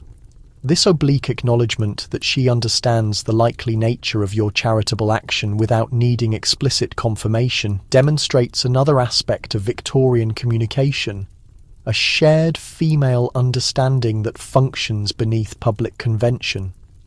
"Complications indeed," you reply simply, accepting her implied approval without further detail.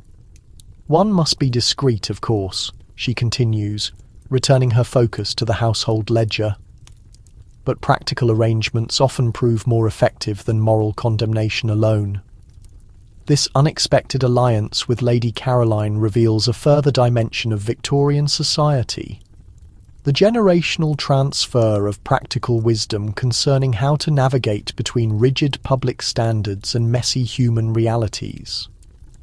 Behind her formidable exterior, Lady Caroline has likely made similar accommodations throughout her long management of family and social duties. That evening, Martha reports that the cottage has been made ready and its occupants safely settled. "The girl seems properly grateful, madam, though terribly frightened." Mrs. Wilson left her with sewing work to keep her hands busy. "Please ensure she has adequate food and necessities," you instruct, and remind her to remain within the cottage and garden until further notice. This practical handling of a socially unacceptable situation exemplifies how Victorian society truly functions. Rigid public standards maintained alongside private systems for managing inevitable deviations from those standards. The young woman's existence will not be acknowledged in your household's public life, but her basic needs will be met until a more permanent resolution emerges. As days pass, your view of Victorian social structures subtly changes. What once appeared as merely arbitrary restrictions increasingly seems a complex system for maintaining order amid unprecedented social change. The elaborate etiquette governing every facet of life provides essential structure in a world where traditional communities and relationships have been disrupted by industrialization, urbanization, and increased mobility. This insight does not lessen your awareness of the system's shortcomings and unfairness, especially for women and the working classes. But it offers a more nuanced understanding of why such detailed social codes evolved and persist, not simply as methods of control, but as attempts to create predictability and safety in a rapidly transforming world. One afternoon, writing letters in your sitting room, you pause to observe pedestrians navigating the busy street below. A gentleman tips his hat with precise deference to acknowledge a passing lady without suggesting improper familiarity. Two women of comparable social standing exchange carefully measured nods, neither too effusive nor too reserved. A delivery boy steps deferentially around a well-dressed matron, eyes properly lowered.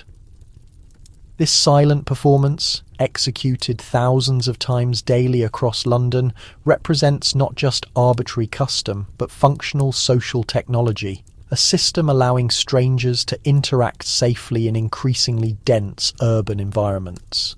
The elaborate hat-doffing ritual communicates vital social information without requiring verbal exchange. The precise modulation of greetings allows people to acknowledge relationships while preserving appropriate boundaries. Your contemplation is broken by Harold's unexpected return from his club. His expression as he enters your sitting room suggests important news. Mr. Crawford has been offered a partnership in his firm, he announces without prelude. They are sending him to open their new office in Boston. He and Eleanor will sail for America next month. This development, Eleanor's imminent departure for a distant continent, highlights another aspect of Victorian society in flux. Geographic mobility increasingly separates families and disrupts traditional communities, creating both opportunities and anxieties. Has Eleanor written to you about this? You inquire, processing this sudden news. Crawford mentioned it at the club today, said they only confirmed the arrangement yesterday. I imagine Eleanor will write once the shock has subsided. The prospect of Eleanor establishing a household in America, beyond the familiar structures and support systems of English society, prompts complex emotions. You have guided her through courtship and early marriage according to established patterns. Now she faces an entirely different social landscape, with new rules and expectations. Eleanor's letter arrives 3 days later, filled with excitement mixed with apprehension about Melso. Future! Everything here happens so quickly, she writes. Mr. Crawford received the offer on Tuesday and had accepted by Wednesday afternoon. We must sell most of our furnishings and be ready to sail in 4 weeks. I can scarcely grasp such haste. This accelerated timeline represents another contrast between traditional English social rhythms and emerging modern approaches. The American emphasis on speed, change, and commercial opportunity over established routines and careful social consideration. Eleanor's letter continues with practical questions about what to pack, what might be unavailable in Boston, and how to manage staff in an unfamiliar country. Beneath these practicalities lies a deeper question. How will the detailed social education you provided serve her in this new environment where different rules apply? Your reply offers practical advice alongside subtle reassurance about the transferable aspects of proper behaviour. The fundamental principles of courtesy and consideration remain valuable in any society, you write. While specific customs may differ, your understanding of appropriate conduct will serve as a reliable foundation. This counsel reflects your evolving view of etiquette as something more than arbitrary rules, as practical tools for navigating social complexity that retain value even as specific applications change across time and culture. As summer yields to autumn, your household settles into predictable patterns. The young woman in the garden cottage, now visibly pregnant, remains invisible to the household's public life, while gradually integrated into its service structure through simple sewing tasks delivered and collected by Martha.